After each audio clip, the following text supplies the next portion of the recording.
அனைவருக்கும் குரு பௌர்ணமியோட அல்லது குரு பூர்ணிமாவோட இனிய வாழ்த்துக்களையும் வணக்கங்களையும் தெரிவித்துக் கொள்கிறேன்.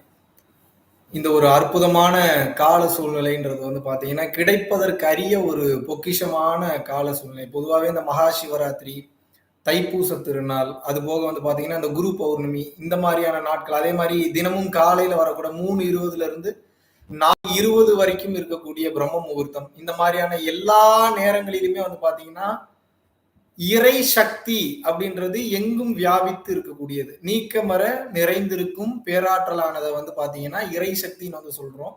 அந்த இறை சக்தியிலிருந்து பிரிந்து வந்த துகள்களானது ஒரு பிக் பேங் தியரியோ இல்ல வந்து பாத்தீங்கன்னா அதுல இருந்து பிரிந்து வந்த கோள்களோ இல்ல வந்து அதுல இருந்து பிரிந்து வந்த ஒவ்வொன்றுக்கும் ஒவ்வொரு தன்மை இருக்கு. அந்த வகையில பார்க்கும்போது புதன், வெள்ளி, பூமி, செவ்வாய், வியாழன், சனி, யுரேனஸ், நெப்டியூன், புளூட்டோ 9 கிரகங்கள் வந்து சொல்றாங்க சூரிய குடும்பத்துல. இந்த சூரிய குடும்பம் இருக்கக்கூடிய அண்டம் வந்து பாத்தீங்கன்னா பால்வழி அண்டம் அப்படின்னு வந்து சொல்றாங்க. இந்த பால்வெளி அண்டம் மாதிரி இன்னும் பல கோடி அண்டங்கள் வந்து இந்த பிரபஞ்சத்துல இருக்கு அப்படின்னு சொல்றாங்க. பார்த்த வரைக்கும் அது இன்னும் பார்க்க முடியாம, கேட்க முடியாம, உணர முடியாம அண்ட கோடிங்கிறார் வள்ளலார். அண்ட கோடி அனைத்தும் அரை வினாடியில் அறிந்து வர பெற்றேன்றார். அப்போ இன்னும் எத்தனை அண்டங்கள் இருக்கு, அதுல எத்தனை உயிரினங்கள் வாழுதுன்னு பார்க்கும்போது அது பறந்து விருந்து போயிட்டே இருக்குது. சோ மனிதர்களாகிய நம்ம வந்து வாழ்ற வாழ்க்கையை உண்மை நினைச்சு வாழ்ந்துகிட்டு இருக்கோம். எதுக்கு ஒரு மனிதனுக்கு ஞானம் என்பது அவசியமாக இருக்கிறது அப்படின்னு வந்து கேட்டீங்கன்னா, ஞானம்ன்றது முதல்ல என்ன? பொய்யை கடந்து உண்மைனா என்னென்ற அந்த உணரக்கூடிய அந்த பாதைக்கு பேர் ஞான பாதை. உண்மையை உணர்ந்து கொள்ளக்கூடிய அந்த தன்மைக்கு பேரு ஞானம். அவ்வளவுதான் விஷயம்.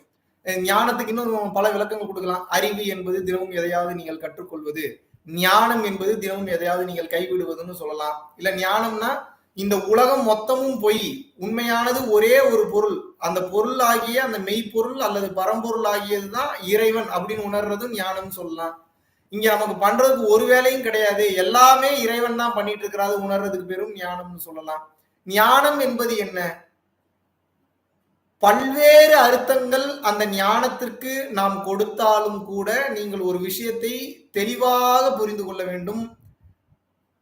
இறைவனை தவிர, இறைவனை கடந்து, இறைவன் செய்வதை தவிர இந்த உலகத்தில் மிக சிறந்ததாக, மிக உயர்ந்ததாக, மிக பக்குவமாக எதுவுமே இருக்காது, இருக்கவும் முடியாதுன்றத எவன் ஒருவன் ஆழமாக உணர்ந்து விடுகிறானோ அப்ப அவனுக்கு ஞானம் வந்துருச்சுன்னு அர்த்தம். இந்த வாழ்க்கையில உங்களுக்கு நடக்கக்கூடிய அனைத்து பிரச்சனைகளுக்கும் காரணம், அனைத்து கஷ்டங்களுக்கும் காரணம் என்னவென்றால், இறைவன் ஒரு சட்டத்திட்டத்தை வகுத்து வச்சிருக்கிறாரு, ஒரு ஃபார்முலாவை கிரியேட் பண்ணி வச்சிருக்கிறாரு. ஆனா பிரச்சனை என்னன்னா அந்த ஃபார்முலா என்னன்றது உங்களுக்கு தெரியல. அதனாலதான் இவ்வளவு பிரச்சனை உங்களுக்கு.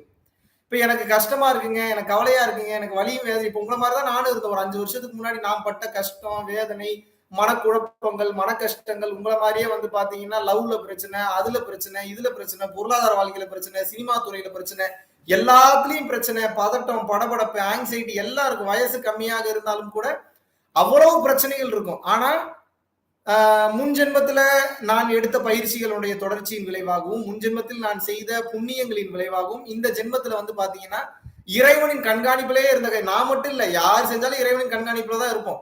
அந்த வகையில வரும்போது ஒரு காலகட்டத்திற்கு மேல இவன் இந்த தகுதியை வந்து அடைஞ்சிட்டான்னு சொல்லும் போது நாம் குருவை தேடி போக தேவையே இல்லை.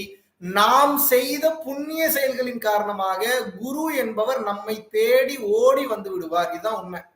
இதை எப்படி சொல்லலாம்னா, when the student is ready the teacher appears. எப்போது மாணவன் தயாராகி விடுகிறானோ அப்போது குரு என்பவர் வந்து விடுவார். when the student is truly ready the teacher disappears. ஒரு மாணவன் உண்மையாகவே தயாராகி விட்டான் என்றால் குரு என்பவர் மறைந்து விடுவார். ஏன்னா அவனே அப்புறம் குருவா மாறிடுவான். குருனா அந்த தன்மையில இருக்கக்கூடாது. நான் ஒரு குரு, நான் ஒரு உயர்ந்த தன்மைக்கு வந்துட்டேன்ற தன்மை வந்துட்டாலும் அவங்க குருவாக இருப்பதற்கு வாய்ப்பே கிடையாது. ஏன்னா இங்க இறைவன் ஒருவன் மட்டுமே பெரியவன்.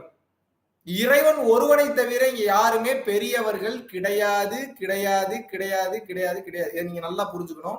இதை கடந்த நிலையில உங்களுக்கு பேசி புரிய வைக்கணும், தெளிவா சொல்லி புரிய வைக்கணும். அப்படின்னா இந்த வாழ்க்கையில ஒரு மனிதனாகப்பட்டவன் அனுபவிக்கக்கூடிய அனைத்து கஷ்டங்களிற்கு காரணம், நடக்கக்கூடிய நல்லது கெட்டது அனைத்திற்கும் நான் தான் காரணம் அப்படின்னு சொல்லி எல்லாத்துக்கும் கிரெடிட்ஸ் தானே எடுத்துக்கணும்னு நினைக்கிறான். ஒரு சைனீஸ் ப்ராவர்ப் என்ன சொல்லுது அப்படின்னா நல்லா நீங்க புரிஞ்சுக்கணும்.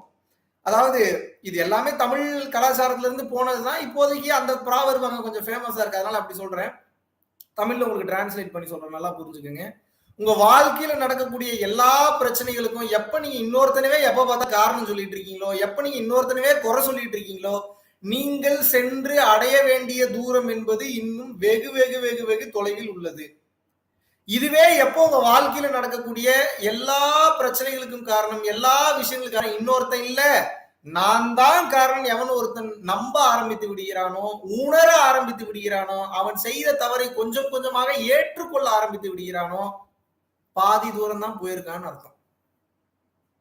இதுவே எவன் ஒருவன் நடக்கக்கூடிய எல்லா விஷயத்தையும் தன்னையும் காரணம் கூறாமல் அடுத்தவனையும் காரணம் கூறாமல் நம்ம ஏதோ ஒரு விஷயத்த செஞ்சிருக்கோம், அதனால இது நமக்கு நடந்துட்டு இருக்கு, நம்ம இந்த கேம்ல இருந்து எப்படியாவது எக்ஸிட் ஆகணும், அதுலதான் கான்சென்ட்ரேஷனா இருக்குன்னு இறைவா அப்படின்னு சொல்லி இறைவனை எவன் ஒருவன் சரணாகதி அடைந்து விடுகிறானோ, அப்போது திருவள்ளுவர் சொன்ன அந்த மேட்டர் அந்த இடத்துல ஒர்க் அவுட் ஆகுது.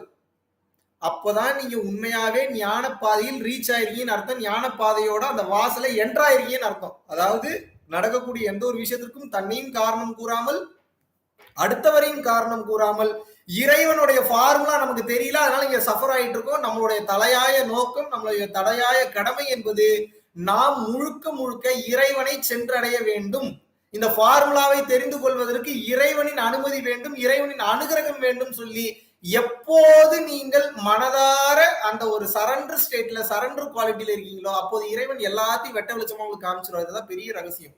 ஏன் முக்காவாசி மனிதர்களுக்கு பாத்தீங்கன்னா இது நடக்கிறது இல்லை அப்படின்னா, அந்த அகங்காரத்தின் பிடியில இருக்கிறாங்க. ஆணவ மலம்னு சொல்லுவாங்க. நான் தான் எல்லாத்தையும் பண்றேன், என்னாலதான் நடக்குது, எனக்கு எவ்வளவு திறமை இருக்கு தெரியுமா, நான் எவ்வளவு டேலண்டடான ஆள் தெரியுமா, என்ன மாதிரி ஒரு ஆளை பார்க்கவே முடியாது, எனக்கு எவ்வளவு பெரிய அறிவு இருக்கு தெரியுமா, நான் எத்தனை புக்கு படிச்சிருக்கேன் தெரியுமா, நான் எவ்வளவு இந்த யூனிவர்சிட்டியில எவ்வளவு மார்க் வாங்கியிருக்கேன் தெரியுமா அப்படின்னு சொல்லி அது கடந்து அந்த அந்த ஆணவ மலம் என்பது அதிகமாயிட்டு தான் போயிட்டு இருக்கே தவிர, ஆணவம் அதிகமாக அதிகமாக அதிகமாக அதிகமாக இருள் தன்மை என்பதுதான் அதிகப்படுமே தவிர, நீங்கள் நன்றாக புரிந்து கொள்ள வேண்டும், இருள் தன்மையை விளக்குவதற்கு இறைவனின் அனுகிரகம் வெளிச்சம் என்பது தேவை. இதனாலதான் ஸ்ரீமத் சிதம்பரம் பெரிய சுவாமிகள் அவரோட பாடல்ல ரொம்ப அழகா எழுதியிருப்பாரு. இருளை அறுத்து எனையாலும் இறைவா போற்றி அப்படின்னு எழுதியிருப்பாரு. அப்ப இதுல நீங்க என்ன தெரிஞ்சுக்கணும் அப்படின்னா, இந்த இருள்ன்ற போதுதான் உங்களுக்கு இந்த திருவள்ளுவர் சொன்ன அந்த விஷயமும் கரெக்டா ஞாபகத்துக்கு வரும். நல்லா புரிஞ்சுக்கோங்க. இந்த இருளை நீக்குகின்ற அந்த வல்லமை, இருளை நீக்குகின்ற அந்த ஆற்றல், இருளை ஒளியாக மாற்றக்கூடிய அந்த வல்லமை, அந்த சக்தி எல்லாமே இறைவன் கிட்ட மட்டுமே இருக்கின்றது. இப்ப நீங்க இதுல நல்லா புரிஞ்சுக்கணும். இருள் சேர் இருவினையும் சேரா இறைவன் பொருள் சேர் புகழ் புரிந்தார் மாட்டு அப்படின்னா என்ன? இருள் சேர் அப்படின்றார். இருள் சேர்னா என்ன? அவர் எந்த இருளை சொல்றாரு? சம்சார பந்தம் என்னும் இருள். சம்சார பந்தம்னா சம்சாரம், பொண்டாட்டி, கல்யாணம் அப்படி கிடையாது. உலக வாழ்க்கை எனும் இருள், இந்த பூமியில மாட்டிக்கிட்டு இருக்கோம் அந்த இருள். அப்போ இருள் சேர், எந்த இருள் சேர்? இந்த உலகத்தை நாம் சார்ந்து இருக்கக்கூடிய, உலக வாழ்க்கையில் நாம் சிக்கி தவித்துக் கொண்டிருக்கக்கூடிய, பிறவி எனும் பெரும் சுழற்சியில் நாம் கஷ்டப்பட்டு கொண்டிருக்கக்கூடிய இந்த இருள் சேர். இருவினையும் சேரா. எந்த இருவினை? நல்வினை மற்றும் தீவினை. இந்த இரண்டும் சேராது. சேரா. எப்போ சேராது? இறைவன் பொருள் சேர் புகழ் புரிந்தார் மாட்டு. நல்ல வார்த்தையை கவனிக்கணும். எவன் ஒருவன் நடக்கக்கூடிய ஒவ்வொரு விஷயத்திற்கும் இறைவன் மிக சரியாக தான் என்னை வழி நடத்தி கொண்டிருக்கிறார் அப்படின்னு சொல்லி முதல்ல நம்பணும் 100%. அது அப்படின்னா இப்ப நம்ம ஒரு மிகப்பெரிய கஷ்டத்துக்கு உள்ளாகிறோம் அப்படின்னா இறைவன் தான் எல்லாத்தையும் பண்ணி என்னை நாசமா போக வைக்கிறார் அப்படின்னு நினைக்க கூடாது.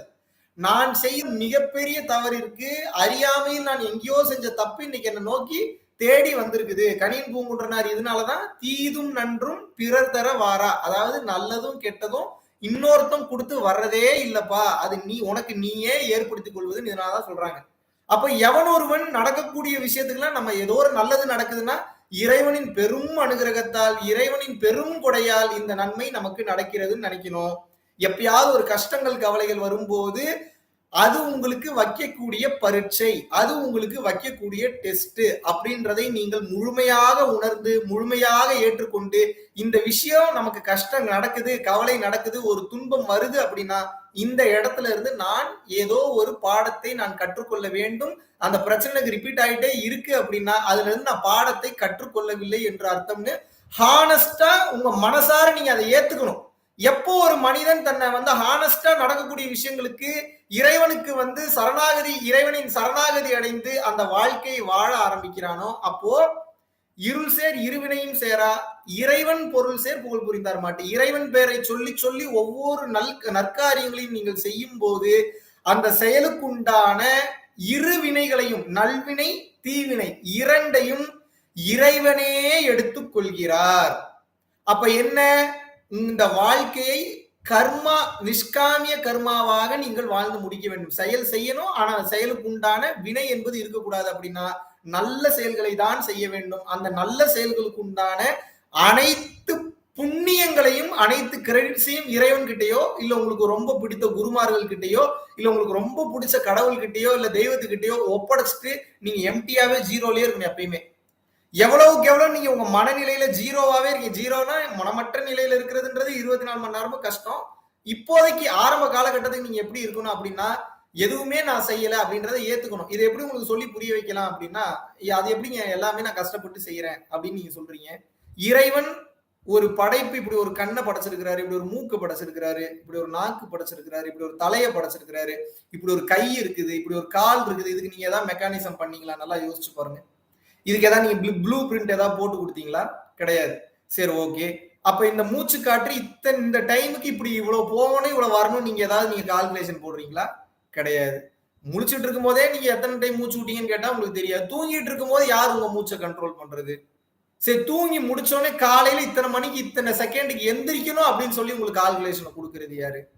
அப்ப என்ன, இறைவனின் அனுகிரகம் இல்லாமல், இறைவன்னா நீங்க இயற்கைன்னு வச்சுக்கோங்க, இல்ல பரம்பொருள்னு வச்சுக்கோங்க, இல்ல மெய்ப்பொருள்னு வச்சுக்கோங்க, இல்ல லைட் பார்ட்டிகல்னு வச்சுக்கோங்க, இல்ல அருட்பெரும் ஜோதின்னு வச்சுக்கோங்க, இல்ல அல்லான்னு வச்சுக்கோங்க, இல்ல ஜீசஸ்ன்னு வச்சுக்கோங்க, இல்ல அகத்தியர், போகர், என்ன வேணாலும் பேர் வச்சுக்கோங்க.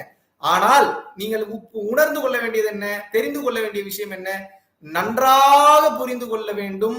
இறைவனின் அனுகிரகம் இல்லாம இங்க ஒரு அணு கூட அசையாது. ஏன்னா இந்த உலகத்தை கிரியேட் பண்ணதே அவர் தான். அதனால அதுக்கு பேர் எக்ஸிஸ்டன்ஸ் வெள்ளக்காரன் பேர் வச்சிருக்காங்க. வெள்ளக்காரன் முன்னாடியே நம்ம ஆளுங்க கண்டுபிடிச்சிட்டாங்க. ஆனா இன்னைக்கு இருக்கக்கூடிய கால சூழ்நிலை தலையெழுத்து. உங்களுக்கு எல்லாத்தையுமே சயின்டிபிக்கா சொன்னா தான் நம்புறீங்களான்னு நம்ப மாட்டீங்க. என்ன சொல்றான், எக்ஸிஸ்டன்ஸ் அப்படின்னு சொல்றான். எக்ஸிஸ்டன்ஸ்னா என்ன, இருப்பு நிலை அப்படின்னு அர்த்தம். இருப்பு நிலைன்னா என்ன, அது ஒண்ணுதான் இருக்குதுங்கிறான், வேற எதுவுமே இங்க இல்லைங்கிறான். இதை உங்களுக்கு எப்படி சொல்லி புரிய வைக்கலாம் அப்படின்னா, ஆன்மீகம் என்பது ஏதோ பட்டைய அடிச்சுக்கிட்டு கொட்டையை மாட்டிட்டு ஊர் சுத்துறது, யாருக்கிட்டும் எந்த சண்டை வம்பு தும்புக்கு போகாம இருக்கிறது பேர் ஆன்மீகம் இல்ல. வீரத்துறவி, விவேகானந்தருக்கு பேரே வீரத்துறவி. அவருக்கு வர மாதிரி கோபம் யாருக்குமே வராது. சத்தியத்துக்கு வரும் கோபம், எல்லாத்துக்கெல்லாம் கோபம் வராது. தேவையில்லாத விஷயங்களுக்கு வரதில்ல கோபம். ஆனா அந்த கோபத்தை நினைத்தாலும் கண்ட்ரோல் பண்ண முடியும். ஒரு சில பேர் பாத்தீங்கன்னா எதற்காக கோபப்படுவாங்க அப்படின்னா, அவங்களை திருத்தி ஆகணும்ன்ற மனநிலையில இருப்பாங்க.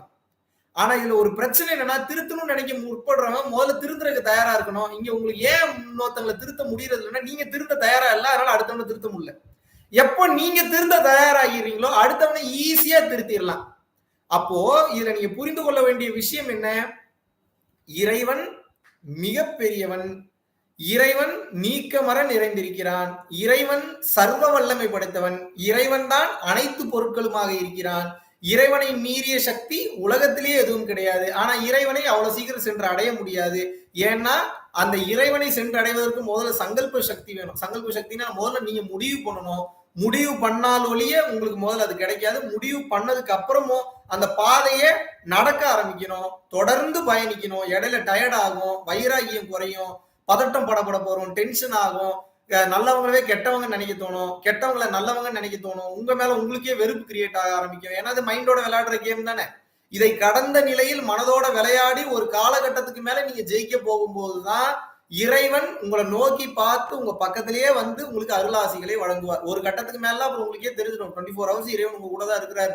ஏன்னா நீங்க நினைச்சீங்கன்னாவே அது நடக்கும். சதாசிவ பிரம்மேந்திரர்னு ஒருத்தர் சதா சர்வகாலமும் பிரம்ம நிலையிலேயே அப்படியே போயிட்டு இருக்கிறனால அவருக்கு பேர் சதாசிவ பிரம்மேந்திரன். நீங்க கேள்விப்பட்டிருப்பீங்க. அவரை பத்தி ஒரு சின்ன ஒரு கதை சொல்றேன், நல்லா புரிஞ்சு. ஒரு சங்கல்ப சக்தி எவ்வளோ பெரிய விஷயத்த பண்ணும் அப்படின்றக்காக சின்ன ஒரு எக்ஸாம்பிள் சொன்னா உங்களுக்கு புரிஞ்சிடும். அவர் என்ன பண்றாருன்னா எப்பயுமே அம்மனமா தான் நடந்துட்டு இருப்பாரு. உடலை கடந்த ஞானி அவரு. உடல்ல வந்து ஒரு பொட்டு துணி கூட இருக்காது. அப்ப என்ன பண்றாருன்னா உடலை கடந்த ஞானியன் அவரு. ஒரு காலகட்டத்துக்கு மேல என்ன பண்றாரு, அப்படியே அமனமா அப்படியே நடந்து வந்துட்டு இருக்காரு. டக்குன்னு அரண்மனைக்குள்ள பூந்துட்டார் அவரே அறியாம. ஏன்னா பிரம்ம நிலையில இருக்கிறவங்களுக்கு அது தெரியாது. பைத்தியம் பிடிச்ச நிலைன்றது வேற, பிரம்ம நிலை வேற. ரெண்டையும் போட்டு கன்ஃபியூஸ் பண்ணிக்க கூடாது. உண்மையாவே உங்களுக்கு தெரியாது யார் பைத்தியம் பிடிச்ச தன்மையில இருக்கான், எவன் பிரம்ம நிலையில இருக்கான்னு உங்களுக்கு தெரியாது. அதுக்கெல்லாம் இன்னும் உங்களுக்கு பக்குவம் பத்தாது. தொடர்ச்சியாக நீங்க பயிற்சி செய்யும் போதோ இல்ல இறைவனின் அனுகிரகம், அருளாசிகள், சித்தர்களோட அருளாசிகள் உங்களுக்கு கிடைக்கும் போது அதை நீ உணரக்கூடிய தன்மைக்கு வருவீங்க. இப்போதைக்கு இந்த கதையை மட்டும் கேட்டுங்க. பிரம்ம நிலையில அவர் என்ன பண்றாரு, டிராவல் பண்ணிட்டு வர்றாரு. டிராவல் பண்ணிட்டு டக்குன்னு அரண்மனைக்குள்ள பூந்துறாரு. அரண்மனைக்குள்ள பூந்தோடனே டக்குன்னு அந்தப்புறம் இருக்கக்கூடிய சைடுக்கு போறாரு. அமனமா நடந்து போனோடனே அரசனுக்கு அவ்வளவு பெரிய கோவம்.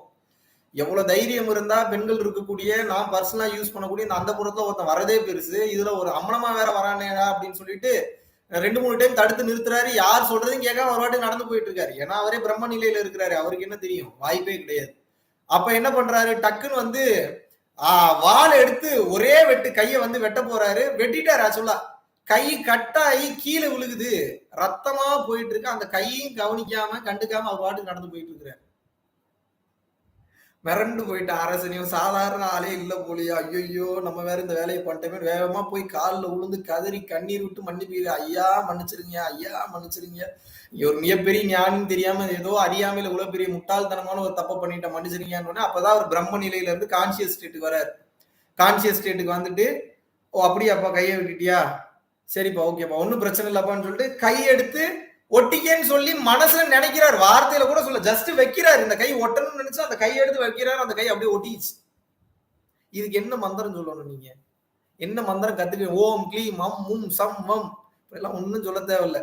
பாதம் 2 பூமாதேவி காக்க, கணுக்கால் 2 கணபதி காக்க, தொடையும் முந்தியும் துர்க்கை காக்க, வயிறும் மார்பும் வைரவன் காக்க, கழுத்தும் புஜும் கதிரவல் காக்க, முகமும் கபாலம் மும்மூர்த்தி காக்க, தேகம் முழுவதும் சங்கு சக்கரம் காக்க, கட்டு கட்டி எதிரிகளை கட்டி, ஏவலை கட்டு, பேய்களை கட்டு, பிசாசுகளை கட்டி, இந்திரன் முதல் ஈசானியம் வரை கட்டு, ஓம் அம்மும் சம்மம் சிவசிவ நீ தொட்ட மொழி நான் தொட்ட மொழி 8 திசையும் 16 கோணம் என்முகமாக ஓம் சிவாய நம சிவாய நம சிவாய நம. உடற்கட்டு மந்திரம் சொல்ல தேவையில்லை. ஏன், பிரம்மத்தை உணர்ந்தவன் பிரம்மமாகவே இருப்பான், இறைவனாகவே இருப்பான். எந்த மந்திரமும் தேவையில்ல, சங்கல்ப சக்தி போதும். சரணாகதி நிலையில் இருந்து எப்போது ஒரு மனிதன் என்பவன் கருணையோடு செயல்பட ஆரம்பித்து விடுகிறானோ அந்த எண்ணம் போதும். அந்த நல்ல எண்ணம் அங்க நடத்தி கொடுத்துரும். நினைச்சீங்கன்னா நடக்கும். ஆனா அந்த தன்மையில் இருக்கணும். இதனாலதான் கருணையை கத்துக்குங்க, கருணையை கத்துக்குங்க, கருணையை கத்துக்குன்னு வள்ளலார் தலையா அடிச்சுக்கிறதுக்கு காரணம் இதுதான். கருணையால் பெற்றேனேன்னு தான் சொல்றாரு வள்ளலார். என்ன சொல்றாரு, கருணையால் பெற்றேனே. அஷ்ட சித்திகள் வீண் எல்லாமே கிடைக்கும். ஆனா இது வெறும் சித்திகளை மட்டும் வச்சுக்கிட்டு கடின சித்தர்கள் அப்படின்ற வார்த்தையை வேற பிரயோகப்படுத்துவார் வள்ளலார் ஒரு இடத்துல. கடின சித்தர்கள்னா என்னன்னா தலைகீழா நின்று தவம் பண்ணுவாங்க, அப்படி பண்ணுவாங்க, இப்படி அதுக்கு பலன் கிடைக்கும், கிடைக்காதெல்லாம் கிடையாது. பட் அதையெல்லாம் விட உயர்ந்த நெறி, கடந்த நெறி கருணை நெறிங்கிறார். சித்தர் நெறியை விட கடந்த நெறி கருணை நெறிங்கிறார். மனிதனாக பிறந்த ஒவ்வொருவனும் இந்த கருணையை கற்றுக்கொள்ள வேண்டும். கருணையை கற்றுக்கொள்வதற்காகத்தான் மனிதன் இங்கே பிறந்துள்ளான். கருணையை கற்றுக்கொண்டால் தான் இறைநிலையை அடைய முடியும். சித்தர் நெறியில போய் இறைநிலையை அடையலாம். ஆனா வந்து பாத்தீங்கன்னா அதை கடந்த நிலை இன்னும் நிறைய இருக்கு. டைமென்ஷன் இன்னும் கடந்த டைமென்ஷன்ஸ் நிறைய இருக்கு. அப்போ வள்ளல் பெருமான் என்ன சொல்றாரு, இன்னும் உயர்ந்த நிலைக்கு போக வேண்டியது இருக்கு. ஜீவதுரியம், பரதுரியம், சிவதுரியம். பாருங்க எத்தனை நீங்க துரியம் சைவ சித்தாந்தங்கள்ல ஒரு துரியம் தான் சொல்றாங்க. துரியம் ஒரு துரியம் இருக்குன்றாங்க. சைவ சித்தாந்தங்கள்ல அதோட முடிஞ்சு. அதை கடந்த நிலையில துரியமே கிடையாது. ஆனா அதை கடந்த நிலையில வந்து பாத்தீங்கன்னா இன்னும் நிறைய துரியங்கள் வந்து சொல்றாங்க. எப்படி, ஜீவதுரியம், பரதுரியம், சிவதுரியம். அது துரியத்தை கடந்து 3 துரியம் சொல்றாங்க. அப்புறம் சுத்த சிவதுரியம் 4வது ஒண்ணு சொல்றாங்க. அப்புறம் சுத்த சிவ துரியாதிதம் 5வது. 6வது அருட்பெருஞ்சோதி நிலைன்றாங்க. அங்கதான் அருட்பெருஞ்சோதி ஆண்டவர் எந்த தன்மையில் இருக்கிறார் என்றால் அருட்பெரும் ஜோதியாக இருக்கிறார். அருளானது பெரும் ஜோதியாக இருக்கிறது. அதுதான் அந்த ஸ்டேட் அடையிறதுக்கு தான் தாய்மானவர் போன்ற உயர்நிலை ஞானிகளே தவம் யோகம் பண்ணி மோட்ச முக்திக்கு போனாலும் கூட இன்னும் அதை கடந்து நிறைய நிலை இருக்குன்னு சொல்லி ஆசை வந்து மறுபடியும் அந்த இடத்துக்கு போறதுன்னா வெறும் ஆன்மாவால அங்க போக முடியாது. ஆன்மா மறுபடியும் எவால்வேட் ஆகணும். அது கொஞ்சம் எவால்வ் ஆகி இன்னும் உயர்ந்த கட்ட பரிணாம வளர்ச்சியில போகணும்னா அதுக்குண்டான கீ பாஸ் என்ன தெரியுங்களா, கருணையின் வடிவமாக அந்த ஆன்மா இருக்க வேண்டும். ஏன்னா அருட்பெருஞ்சோதி ஆண்டவர் கருணையின் வடிவமாகத்தான் இருக்கிறார். சாட்சாத் கருணையின் ரூபம், கருணை பொங்கும். அப்போ அந்த தன்மைக்கு நீங்க மேட்ச் ஆகலைன்னா பக்கத்துல சேர்த்துக்க மாட்டாங்க. அந்த டைமென்ஷன் ஓப்பனே ஆகாது. உள்ளுக்குள்ள உங்களுக்கு பாஸ் கிடையாது, என்ட்ரி டிக்கெட் கிடையாது. அப்ப இதை நீங்க புரிந்து கொள்ள வேண்டிய விஷயம் என்ன? தாய்மானவர் போன்ற உயர்நிலை நாட்களே மறுபடியும் பூமிக்கு வந்து மறுபடியும் மனித உடல் எடுத்து ஏதோ ஒரு வயிற்றுல போய் பிறந்து பிள்ளையா பிறந்து போன ஜென்மத்துல எந்த இடத்துல விட்டாங்களோ அந்த இடத்துல இருந்து இந்த ஜென்மத்துல கண்டினியூ பண்ணுவாங்க. நல்லா புரிஞ்சுக்கணும். யோகத்தை பொறுத்த வரைக்கும் எதுல இருந்து விட்டீங்கன்னா அதுல இருந்தா கண்டினியூ ஆகும். அதுக்கு வந்து மறுபடியும் ரிவர்ஸ்ல போவோம் அப்படின்றது வாய்ப்பே கிடையாது. ஆனா டீகிரேட் ஆகிறதுக்கு எப்போ வாய்ப்பு இருக்குன்னா, திமிருத்தனம், அகங்காரம், எல்லா உயிர்களையும் துன்பப்படுத்துறது, நான்வெஜ் சாப்பிடுறது, இந்த மாதிரி பல உயிர்களை நீங்க காயப்படுத்தும் போது உயர்ந்த கட்ட நிலையை அடைய முடியாது. பல பேருக்கு ஒரு டவுட் இருக்கு. நான்வெஜ் எல்லாம் சாப்பிடுறாங்களே, நான்வெஜ் சாப்பிடுறவங்க முக்தி அடைய மாட்டாங்க. முக்தி அடைவாங்க.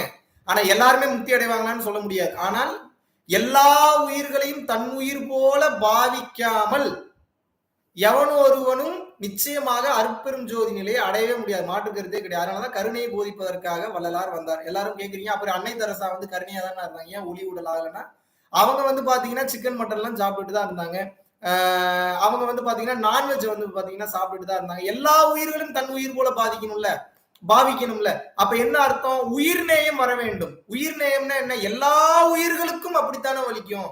எல்லாமே இறைவனின் ஸ்வரூபம் தானே, எல்லாமே இறைவனின் சக்தி தானே, எல்லாமே இறைவனின் ஆன்மா தானேன்னு சொல்லி வாயில இருக்கக்கூடாது, மனசுல இருக்கணும்.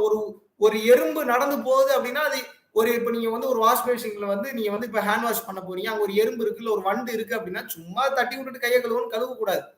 அந்த வண்டையோ அந்த எறும்பையோ பார்க்கும் போது உங்க உள்ளம் உருகணும். என்னப்பா பைத்தியாரத்தனமா பேசிட்டு இருக்கு, லூசு மாதிரின்னு சொல்லாதீங்க. அந்த தன்மைக்கு போகணும். அந்த தன்மைக்கு போனாதான் உச்சகட்ட நிலையை அடைய முடியும். அப்ப என்ன? தவம், யோகம், ஞானம் பெற்றவர்கள் கூட அந்த நிலைக்கு போயிட்டு மோட்ச முக்தி போயிட்டு ஆஹா அதை கடந்த நிலை இருக்குன்னு சொல்லி ஆசை வந்து மறுபடியும் மனித உடல் எடுப்பதற்காக பூமிக்கு வந்து மறுபடியும் கருணையை கற்றுக்கொண்டு உடம்பில் உயிர் இருக்கும் போதே கருணையை கொஞ்சம் கொஞ்சமா கத்துக்கிட்டு அந்த சோலானது நல்லா எவால்வ் ஆயிரும். அது வந்து நல்ல வளர்ச்சி நிலைக்கு அடைஞ்சிடும். உள்தன்மையில வேற லெவல்ல வந்து பாத்தீங்கன்னா எங்கேயோ போயிடும். அப்ப அந்த தன்மையில வந்து பாத்தீங்க அப்படின்னா அந்த ஆன்மாவானது பிரியும் போது உச்சகட்ட நிலையான அருட்பெருஞ்சோதி நிலையை அடைகிறது. வள்ளலார் மட்டும்தான் அடைஞ்சிருக்காரான்னு கேட்டா வள்ளல் பெருமான், நமக்கு தெரிஞ்சு வள்ளல் பெருமான் தெரியாம நிறைய பேர் அடைஞ்சிருக்கலாம். கண்ணுக்கு தெரிந்து ஒரு சில நபர்கள்லாம், மாணிக்க வாசகர் வந்து பாத்தீங்கன்னா கருணையின் ரூபமாக இருந்தவர் தான். ஏன்னா அவர் ஒளி உடல் ஆனவர் தான். அப்புறம் வந்து பாத்தீங்கன்னா பல பேருக்கு ஆண்டாள் அவர்களே வந்து பாத்தீங்கன்னா ஒளி உடல் ஆனவர் தான். பல பேருக்கு ஆண்டாள் அந்த வைணவம் வழியாக வந்தவங்க. அவங்க வந்து எப்படி வந்து பாத்தீங்கன்னா இந்த நாயன்மார்கள் அப்படின்னு வந்து சொல்லுவாங்க. அந்த மாதிரி ஆழ்வார்கள் வரிசையில இந்த பெண் ஆண்டாள் வந்து சொல்லுவாங்க. அவங்க வந்து கண்ணாடி தவ பயிற்சி பண்ணி, கண்ணாடினா வெறும் கண்ணாடி இல்ல, கண் நாடி, பரம்பொருள் யோகம் தீட்சை வாங்கினவங்களுக்கு தெரியும். அந்த கண் நாடியை எப்படி கவனிக்கணும் அப்படின்றத ரொம்ப கிளியரா சொல்லி கொடுத்துருப்பேன். அந்த கண் நாடியை நம்ம கவனிக்க ஒளி உடலாகவே நாம் மாறி விடுவோம். ஸோ அந்த நிலைமை அடைஞ்சிருக்காங்க. அது போக வந்து பாத்தீங்கன்னா நிறைய பேர் அந்த தன்மை அடைந்தவர்கள் ஏகப்பட்ட பேர் வந்து இருக்காங்க. இதில் நீங்க புரிந்து கொள்ள வேண்டிய விஷயம் என்ன? மனிதன் தன்னுடைய சக்தியை மறந்து விட்டான், இழந்து விட்டான். நம்ம வந்து வெறும் உடல், நம்ம வந்து வெறும் பேசுறோம், சாப்பிடுறோம், தூங்குறோம், செக்ஸ் வச்சுக்கிறோம், ஊர் சுத்துறோம், தேட்டருக்கு போறோம், இதெல்லாம் பெரிய மாயை. நீங்க யாருன்றதே நீங்க உண்மையாகவே நீங்கள் மறந்து விட்டீர்கள். உங்களுடைய உண்மையான ஆற்றலை நீங்கள் இழந்து விட்டீர்கள். சுவாமி விவேகானந்தர் என்ன சொல்றாரு அப்படின்னா, நீங்கள் நம்பினாலும் சரி நம்பாவிட்டாலும் சரி உங்களுடைய ஆன்மாவில் தான் எல்லையற்ற சக்தி அடங்கியுள்ளது அப்படிங்கிறார் சுவாமி விவேகானந்தர். அப்ப இதை நீங்க புரிந்து கொள்ளக்கூடிய விஷயம் என்ன? இந்த குரு பௌர்ணமி அன்னைக்கு நீங்க நல்லா புரிஞ்சுக்கணும், நாம் மனிதர்களே கிடையாது, we are bloody aliens. நாம் வேற்று கிரக வாசிகள். நன்றாக புரிந்து கொள்ளணும் இந்த மேட்டரை. என்னப்பா என்னென்னமோ சொல்ற அப்படின்ற மாதிரிதான் உங்களுக்கு தெரியும். இப்போதைக்கு இந்த நியூஸ் எல்லாம் காதுல ஜஸ்ட் வாங்கி வச்சுக்கோங்க. இப்போதைக்கு எதுவும் நம்புற மாதிரி உங்களுக்கு இருக்காது. ப்ராப்பரா தீட்சையோ இல்ல பயிற்சியோ செய்யும் போது பக்குவ நிலை கொஞ்சம் கொஞ்சமாக உயர உயர உயர உயர ஞானம் விசாலமாயிட்டே போக போகதான் உங்களுக்கு பல விஷயங்கள் பிடிபடும். அது வரைக்கும் பிடிபடாது. கண்ணுக்கு தெரியறதெல்லாம் உண்மை நீங்க நினைச்சுக்கிட்டு தான் இருப்பீங்க. 4 கண்கள் சொல்றாரு வள்ளலார். இது 2 மூணக்கண்கள்ங்கிறார். கண்ணால பாக்குறதெல்லாம் பொய், அதெல்லாம் நீ கண்டுபிடிக்கவே முடியாது. உண்மை எது பொய் எதுன்னு கண்டுபிடிக்கவே முடியாதுங்கிறார். அடுத்து என்ன சொல்றாரு? மனக்கண் அப்படின்னு ஒரு கண் சொல்றாரு. மனக்கண்ணா என்ன? ஒரு விஷயத்த நினைக்கிறீங்க, நினைச்சோன்னே ஒரு விஷயம் விஷுவலா ஓடுது இல்லையா, அந்த கண்ணுக்கு பேர் மனக்கண் அப்படின்னு வந்து சொல்றாரு. அடுத்து நெற்றிக்கண் அல்லது ஞானக்கண், இதை சொல்றாரு. இதுலதான் பார்க்காதெல்லாம் பார்க்க முடியும், உணராததெல்லாம் உணர முடியும். இறைவனின் பெரும் கருணை கொண்டு இறைவனின் அனுகிரகம் பெற்றால் நாம் நிச்சயமாக நெற்றிக்கண்ணை திறக்க முடியும். அதை எப்படி சொல்றாரு? எவ்வித தந்திரத்திலாவது திறந்து கொள் அப்படிங்கிறார். சன்மார்க்கத்துல வள்ளல் பெருமான் என்ன சொல்றாருன்னா, நல்லா நீங்க புரிஞ்சுக்கணும், எவ்வித தந்திரத்திலாவது திறந்து, எப்படியாவது அதை ஓபன் பண்ணிரு. எங்கேயாவது சுத்தி ஆணியை வச்சு ஓபன் பண்ணிட போறீங்க, அப்படிலாம் ஓபன் பண்ண முடியாது. அதை உணர்வு நிலையில் சரியாக பயிற்சி உபதேசம் வாங்கி பரம்பொருள் யோகம் பண்ணினா நெற்றிக்கண்ணை நிச்சயமாக திறக்க முடியும். அப்படியும் இல்லையா, வேற யாராவது மிக சிறந்த பயிற்சி உங்களுக்கு தெரிஞ்சு இதுதான் வாங்கணும்னு நான் சொல்லல. பரம்பொருள் யோகம் மிக சிறந்த பயிற்சி தான், மிக உச்சகட்ட பயிற்சி தான், அதை மாற்று கருத்து இல்லை. ஆனா எல்லாருக்குமே இங்க வர்றதுக்கு சூழ்நிலைகள் ஒத்துழைக்காது, இல்ல மனநிலை ஒத்துழைக்காது. ஒவ்வொருத்தவங்களுக்கும் ஒருத்தருக்கு ரஜினியை பிடிக்கும், ஒருத்தருக்கு கமலை பிடிக்கும், ஒருத்தருக்கு வந்து பாத்தீங்கன்னா விக்ரம பிடிக்கும், ஒருத்தருக்கு வந்து விஷால பிடிக்கும், ஒருத்தருக்கு தனுஷை பிடிக்கும், ஒருத்தருக்கு சாம் ஆண்டர்சனை கூட பிடிக்கும், ஒருத்தருக்கு பவர் ஸ்டார் சீனிவாசனை கூட பிடிக்கும். அவங்களுடைய விருப்பத்தை பொறுத்ததுதான். சோ உங்களுக்கு யாரை பிடிச்சிருக்கோ, யாருக்கிட்ட போனா தீட்சை வாங்கணும்னு நினைக்கிறேன் அவங்ககிட்ட போய் தீட்சை வாங்கி, ஆக மொத்தம் தீட்சை வாங்கியிருக்கேன். தீட்சை வாங்கி பயிற்சி பண்ண ஆரம்பித்து விடுங்கள். ஏனென்றால் இந்த உடலில் உயிர் இருக்கிற வரைக்கும் தான் நமக்கு வேலிடிட்டி. எப்படி வந்து ஒரு சிம் கார்டுக்கு குறிப்பிட்ட பேலன்ஸ் முடிஞ்சோடனே உங்களுக்கு வந்து மறுபடியும் ரீசார்ஜ் பண்ணுன்னு சொல்லுதோ, அந்த மாதிரி மூச்சு முடிஞ்சிருச்சு, எல்லா மூச்சையும் சுவாசிச்சு முடிச்சிட்டீங்க அப்படின்னா சகலமும் போச்சு. சத்து போச்சுன்னா நீங்க செத்து போயிட்டீங்கன்னு அர்த்தம். அதனாலதான் சத்து போச்சுன்றத செத்து போச்சுன்றாங்க. அப்ப நீங்க உண்மையான சத்து என்பது என்ன? அந்த உயிராற்றல் உள்ளே இருக்கும் போதே நீங்கள் உண்மையை கண்டுவிட வேண்டும். உண்மைன்ட்டு என்னதான்ப்பா அப்படி உண்மை அப்படின்னா, உண்மையாகவே இருக்கக்கூடிய அந்த ஒரே ஒரு உண்மைதான். அதான் மெய் பொருள். மெய் பொருள்னா என்ன? மெய்னா உண்மை, பொருள்னா ஆப்ஜெக்ட்னு அர்த்தம். அப்ப உண்மையான ஆப்ஜெக்ட் எது? இந்த லேப்டாப் உண்மையான ஆப்ஜெக்ட் இல்ல, இந்த மவுஸ் உண்மையான மவுஸ் கிடையாது, இந்த போன் வந்து உண்மையான போன் கிடையாது, எதுவுமே உண்மையானது கிடையாது. இது எல்லாம் எதை வைத்து செய்யப்பட்டிருக்கிறது? அணுக்களை வைத்து செய்யப்பட்டிருக்கிறது. இந்த அணுக்களுக்குள்ள என்ன இருக்கு? புரோட்டான், எலக்ட்ரான், நியூட்ரான் தத்துவம் இருக்கு. அகாரம், உகாரம், மகாரம் தத்துவம். Generation, operation, destruction. அதான் காட். அப்ப இதை கடந்த நிலையில் உள்ள போகும்போது என்ன மிஞ்சது? அங்கதான் அருட்பெரும் ஜோதி. அதான் அணுவிற்குள் அணுவாய், அப்பாலுக்கு அப்பாலாய். அப்ப என்ன? அதான் PHOTONS, போட்டான்ஸ் அப்படின்னு வந்து சயின்டிபிக்கா சொல்றாங்க. அதைத்தான் தனிப்பெருங்கருணை அருட்பெருஞ்சோதி வள்ளலார் கண்டுபிடிச்சு. எப்ப கண்டுபிடிச்சிருக்கிறாரு பாருங்க. அவர்லாம் ஒரு 1,00,000 சயின்டிஸ்ட்க்கு மேல ஈக்குவல். அவரு இன்னைக்கு இருக்கிற சயின்டிஸ்ட் எல்லாம் ஒண்ணுமே கிடையாது. அவருடைய அறிவு நிலை அண்டத்துக்கு பறந்து விருந்து சென்றுருச்சுங்கிறார். அதெல்லாம் கால்குலேஷனே பண்ண முடியலங்கிறார். அந்த தன்மைக்கு பறந்து விரிந்து போயிருச்சு. தயவு செய்து ஓரளவுக்காக நீங்க முயற்சி பண்ணுங்க. ஏன்னா நீங்க விருப்பப்படாம, நீங்கள் முயற்சி பண்ணாம, குருமார்களால் சித்தர்களால் உங்களை லிப்ட் பண்ண முடியாது. நீங்க ஓரளவுக்காக முயற்சி பண்ணணும். விடாம ட்ரை பண்ணீங்கன்னா தான் அவங்க கையை கொடுத்து தூக்குவாங்க. நல்லா புரிஞ்சுக்கங்க, நீங்கள் ஒரு உயிர் பொருள், நீங்கள் ஜட பொருள் கிடையாது. ஆன்மா என்பது உயிர் பொருள். அதுக்குன்னு ஒரு ஆசைகள் இருக்கும், அதுக்குன்னு ஒரு தேவைகள் இருக்கும். அப்ப அந்த உயிர் பொருள் வந்து எதை வேண்டுமானாலும் அச்சீவ் பண்றதுக்கு அதுக்கு விருப்பம் உண்டு. இப்ப இந்த நான் ஒரு உயிரா இருக்கிறேன் அப்படின்னா, ஒரு சினிமா எடுக்கணும்னு நினைச்சா சினிமா எடுக்கலாம்.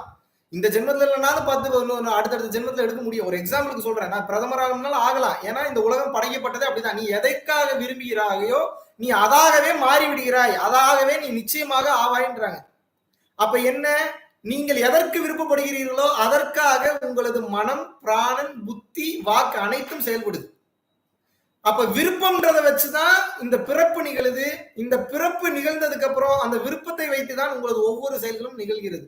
அப்ப இந்த பிறவி எனும் பெரும் சுழற்சியிலிருந்து நீங்க தப்பிக்கணும்னா இறைவனின் மீது நீங்கள் தீரா காதல் கொள்ள வேண்டும், தீரா பற்றுக்கொள்ள வேண்டும். உண்மையான கல்யாணம் என்பது என்னவென்று நீங்கள் கேட்டீர்கள் என்றால் நன்றாக புரிந்து கொள்ளுங்கள். திருக்கல்யாணம் நீங்கள் இறைவனை செய்ய வேண்டும். புருஷன் பொண்டாட்டியோ, பொண்டாட்டி புருஷனோ பண்றது கல்யாணம் கிடையாது. இது எல்லாமே வந்து பாத்தீங்கன்னா முன்மாதிரி, ஃபார்முலா, ஒரு ப்ளூ பிரிண்ட் மாதிரி. இப்ப நீங்க அனுபவிக்கக்கூடிய சந்தோஷம்லாம் சிற்றின்பம் ஏன் சொல்றாங்க? இதுவே இப்படி இருக்குன்னா பேரின்பம் கிடைச்சா எப்படி இருக்கும்? கார் வாங்கணும்னு ஆசைப்படுறீங்க, சந்தோஷம் ரெகுலரா நிலைக்கிறது இல்ல, 2-3 மாசத்துல போயிருது. வீடு கட்டினாலும் ஆசை, கொஞ்ச நாளைக்கு ஆசைக்கு வீட்டுல இருக்கீங்க, அதுக்கப்புறம் அது மேல இருக்கக்கூடிய சந்தோஷமும் போயிருது. அழகான பொண்ணை கல்யாணம் பண்ணாலும் ஆசை போயிருது, அழகான பையனை கல்யாணம் பண்ணாலும் கொஞ்ச நாள் ஆசை போயிருது. பிடிச்ச பொருளை விரும்பி சாப்பிட்டாலும் ஒரு காலகட்டத்துக்கு மேல சலிச்சிருது ரெகுலரா சாப்பிடும் போது. அப்ப என்ன? எல்லாமே சில காலம்தான். இந்த எல்லா சிற்றின்பமும் ஒரு காலகட்டத்துக்கு முன்னால் சலித்து விடுகிறது, போர் அடிச்சிருது உங்களுக்கு. அப்போ நிலையான மெய்ப்பொருளை நீங்கள் எப்போது பற்றுகின்றீர்களோ, இதனாலதான் திருவள்ளுவர் என்ன சொல்றாருன்னா, பற்றுக பற்றற்றான் பற்றினை. பற்றுக பற்றற்றான் பற்றினை அப்பற்றை பற்றுக பற்று விடற்கு அப்படிங்கிறார். அப்படின்னா என்ன? பற்றணும். எந்த பற்ற பற்றணும்? பற்றற்றான் பற்றதான் பற்றணும். பற்றற்றான் பற்றுனா எது? பற்றே இல்லாதவன் பற்று. பற்றே இல்லாதவன் யார்? அருட்பெருஞ்சோதியாகிய அந்த இறைவன் கருணையின் ரூபமாக இருக்கிறான். அதனால அவனுக்கு பேர் தனி பெரும் கருணையா. கருணை தான் இறைவன். அதனால அன்பே சிவம் அன்பே கடவுள்னாங்க. அப்போ பற்றற்றான் பற்று என்பது கருணையின் வடிவாக பற்றே இல்லாமல் இருக்கக்கூடிய அந்த இறைவனாகிய அந்த மெய்ப்பொருளாகிய அந்த இயற்கையாகிய அந்த பரம்பொருளாகிய அந்த இறைவன் தான் உண்மையான பற்றற்றான் பற்று. அந்த பற்றற்றான் மேலதான் நீங்க பற்று வைக்கும் போதுதான் உங்களது கர்ம வினைகள் கொஞ்சம் கொஞ்சமாக அழியும். செய்த செயல் என்று ஒன்று செய்தால் வினை என்ற ஒன்று வரும். வினை என்ற ஒன்று வந்தால் அதை நீங்க அனுபவித்து தான் ஆக வேண்டும். அது இன்னும் பல ஜென்மங்கள் உங்களுக்கு கண்டினியூ ஆகிட்டு வரும். அப்ப நீங்க என்ன பண்ணணும்? இந்த உடம்பில் உயிர் இருக்கும் போதே ஹெல்த்தியான ஃபுட்டு சாப்பிட்டு இருக்கும் போதே கெட்ட பழக்கங்கள் அதிகமா நம்ம சிக்கிக்காம இருக்கும் போதே எதுக்கும் நம்ம அடிக்ஷன் ஆகாம இருக்கும் போதே இந்த கவர்மெண்ட் நமக்கு சப்போர்ட்டிவ்ல இருக்கும் போதே வேணுங்கிற அளவுக்கு எந்தவித உலகப்போரும் வராம இருக்கும் போதே நாம் உண்மையை உணர்ந்து விட வேண்டும். கருணையை கற்றுக்கொள்ள வேண்டும். ஏன்னா நாம் மனித உடல் எடுத்ததே கருணையை கற்றுக்கொள்வதற்காகத்தான் நாம் மனித உடல் எடுத்துள்ளோம். இதை நல்லா புரிஞ்சுக்கணும். ஏன் நம்மளை ஏலியன்ஸ் சொல்றேன்னா, மனித உடல் என்பது பொய், நம்மை ஏமாற்றுகிறது. மனித உடலை பார்த்து பார்த்து ரொம்ப ஒருத்தன் பில்டப்பா பேசுறாருன்றக்கா இவர் ஏதோ பெரிய ஆள் நினைச்சுக்கிறீங்க. ஆனா அந்த மனசு எப்படி செயல்படும்ன்றது மனசை படிச்சவனுக்கு தான் தெரியும். அது சீப்பான ஆக்டிவிட்டிஸ் எல்லாம் யோசிக்கும், சீப்பானதெல்லாம் செய்யும். அப்படிலாம் யோசிக்கும் போது அதை கண்டுக்காம இருக்கிறவன் கொஞ்சம் பெரிய ஆள் மாதிரி தெரியறான்.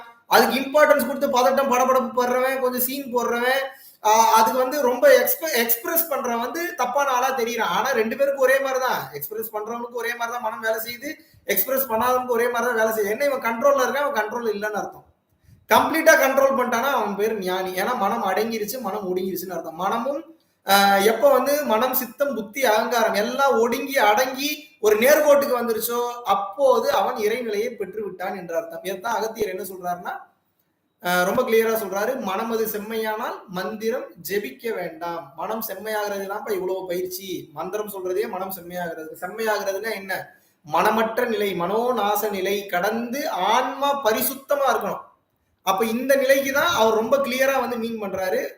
மனமது செம்மையானால் மந்திரம் ஜெபிக்க வேண்டாம். அடுத்து மனமது செம்மையானால் வாயுவை உயர்த்த வேண்டாம், பிராணாயாமம் வேணாங்கிறாரு. மனசு செம்மையாகிறதுதான் அதுவே பண்றது. அது பண்ணிட்டு நீ அது அடங்கிருச்சுன்னா எதுக்கு அப்படிங்கிறாரு. அப்புறம் மனமது செம்மையானால் வாசியை நிறுத்த வேண்டாம், வாசி யோகமே தேவையில்லைங்கிறாரு.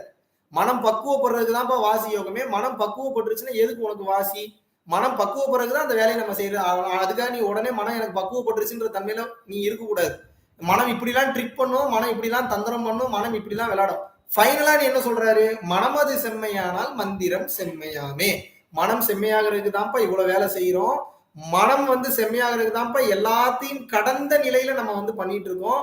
இந்த மனம் செம்மையாயிடுச்சுன்னா எல்லாமே உன் வசம் ஆகிவிடும். ஏனென்றால் மனம் பக்குவப்பட்ட ஒருத்தனுக்கு மனமற்ற நிலைக்கு எப்பெல்லாம் போயிட்டு வரானோ அப்பெல்லாம் அவனது எண்ணங்கள் செயலாக மாறும், நினைத்தது நடக்கும், அனைத்தும் சித்தியாகும். இதனாலதான் மேஜிக், சூப்பர் பவர், சித்தி, முத்தி அப்படிலாம் சொல்றாங்க. இதெல்லாம் ஒன்றும் பெரிய விஷயமே இல்லை. மனம் ஒரு மந்திரச்சாவி. அந்த மனசு எப்படி செயல்படுதுன்ற அந்த பக்குவத்தையும் தத்துவத்தையும் நாம் புரிந்து உணர்ந்து கொண்டோம் என்றால் அனைத்தும் கண்ட்ரோல் வந்துடும். இது எப்படி கொண்டு வரலாம்? தவம், தான தர்மம், அது போக சரணாகதி நிலை, இதை கடந்த நிலையில கருணையோடு நீங்க வாழக்கூடிய வாழ்க்கை. இதை ரெகுலரா நீங்க பிராக்டிஸ் பண்ணிட்டு வரும்போது கொஞ்சம் கொஞ்சமாக உங்கள் மனம் பக்குவம் அடையும். போன ஜென்மத்துல நாயா, பேயா, கழுதையா, குதிரையா, மனுஷனா கஷ்டப்பட்டு துன்பப்பட்டு துயரப்பட்டு ரொம்ப கேவலமான ஒஸ்ட் கேரக்டரா நம்ம வாழ்ந்து பல பதிவுகள் உள்ள இருக்கிறதுனால என்ன டேட்டா உள்ள இருக்கோ அதைப்படிதான் செயல்படுவீங்க நீங்க. இப்போ ஒரு எக்ஸாம்பிளுக்கு உங்களுக்கு என்ன சொல்லி புரிய வைக்கலாம்னா, இப்ப நீ வீட்டை விட்டே வெளியில வராத ஒரு ஆள்னு வச்சுக்கோங்க. ஒரு எக்ஸாம்பிளுக்கு டக்கு நீ வெளில வா, ஊர் சுத்தி என் கூட அப்படின்னா உங்களால வர முடியுமா? ஏன்? வீட்டை விட்டு வெளில வரக்கூடாதுன்ற டேட்டா உள்ள இருக்கு, அதன்படிதான் செயல்படுறீங்க. ஒரு சில பேர் வீட்டுல இருக்கிறதே பிடிக்காது, வெளியே தான் சுத்திட்டு இருப்பான். அவனை போய் வீட்டுல ஒரு 10 நாள் உட்காரனா போடா லூசு போயிடல, நான் எப்ப 10 நாள் உட்கார வெளியிலேயே தான் சுத்திட்டு இருப்பான். ஏன்? உள்ளுக்குள்ள அந்த டேட்டா அப்படி இருக்கு. இன்னும் ஒரு சில பேர் எப்படி இருப்பாங்க? பாதி நாள் வெளியே இருப்பாங்க, பாதி நாள் வீட்டுல இருப்பாங்க. அந்த டேட்டா அப்படி இருக்குது. இன்னும் சில பேர் என்ன இருப்பாங்க? காட்டுக்குள்ளேயே தான் இருப்பாங்க. இன்னும் சில பேர் என்ன பண்ணுவாங்க? வேலையே கதின்னு இருப்பாங்க. இன்னும் சில பேர் என்ன பண்ணுவாங்க?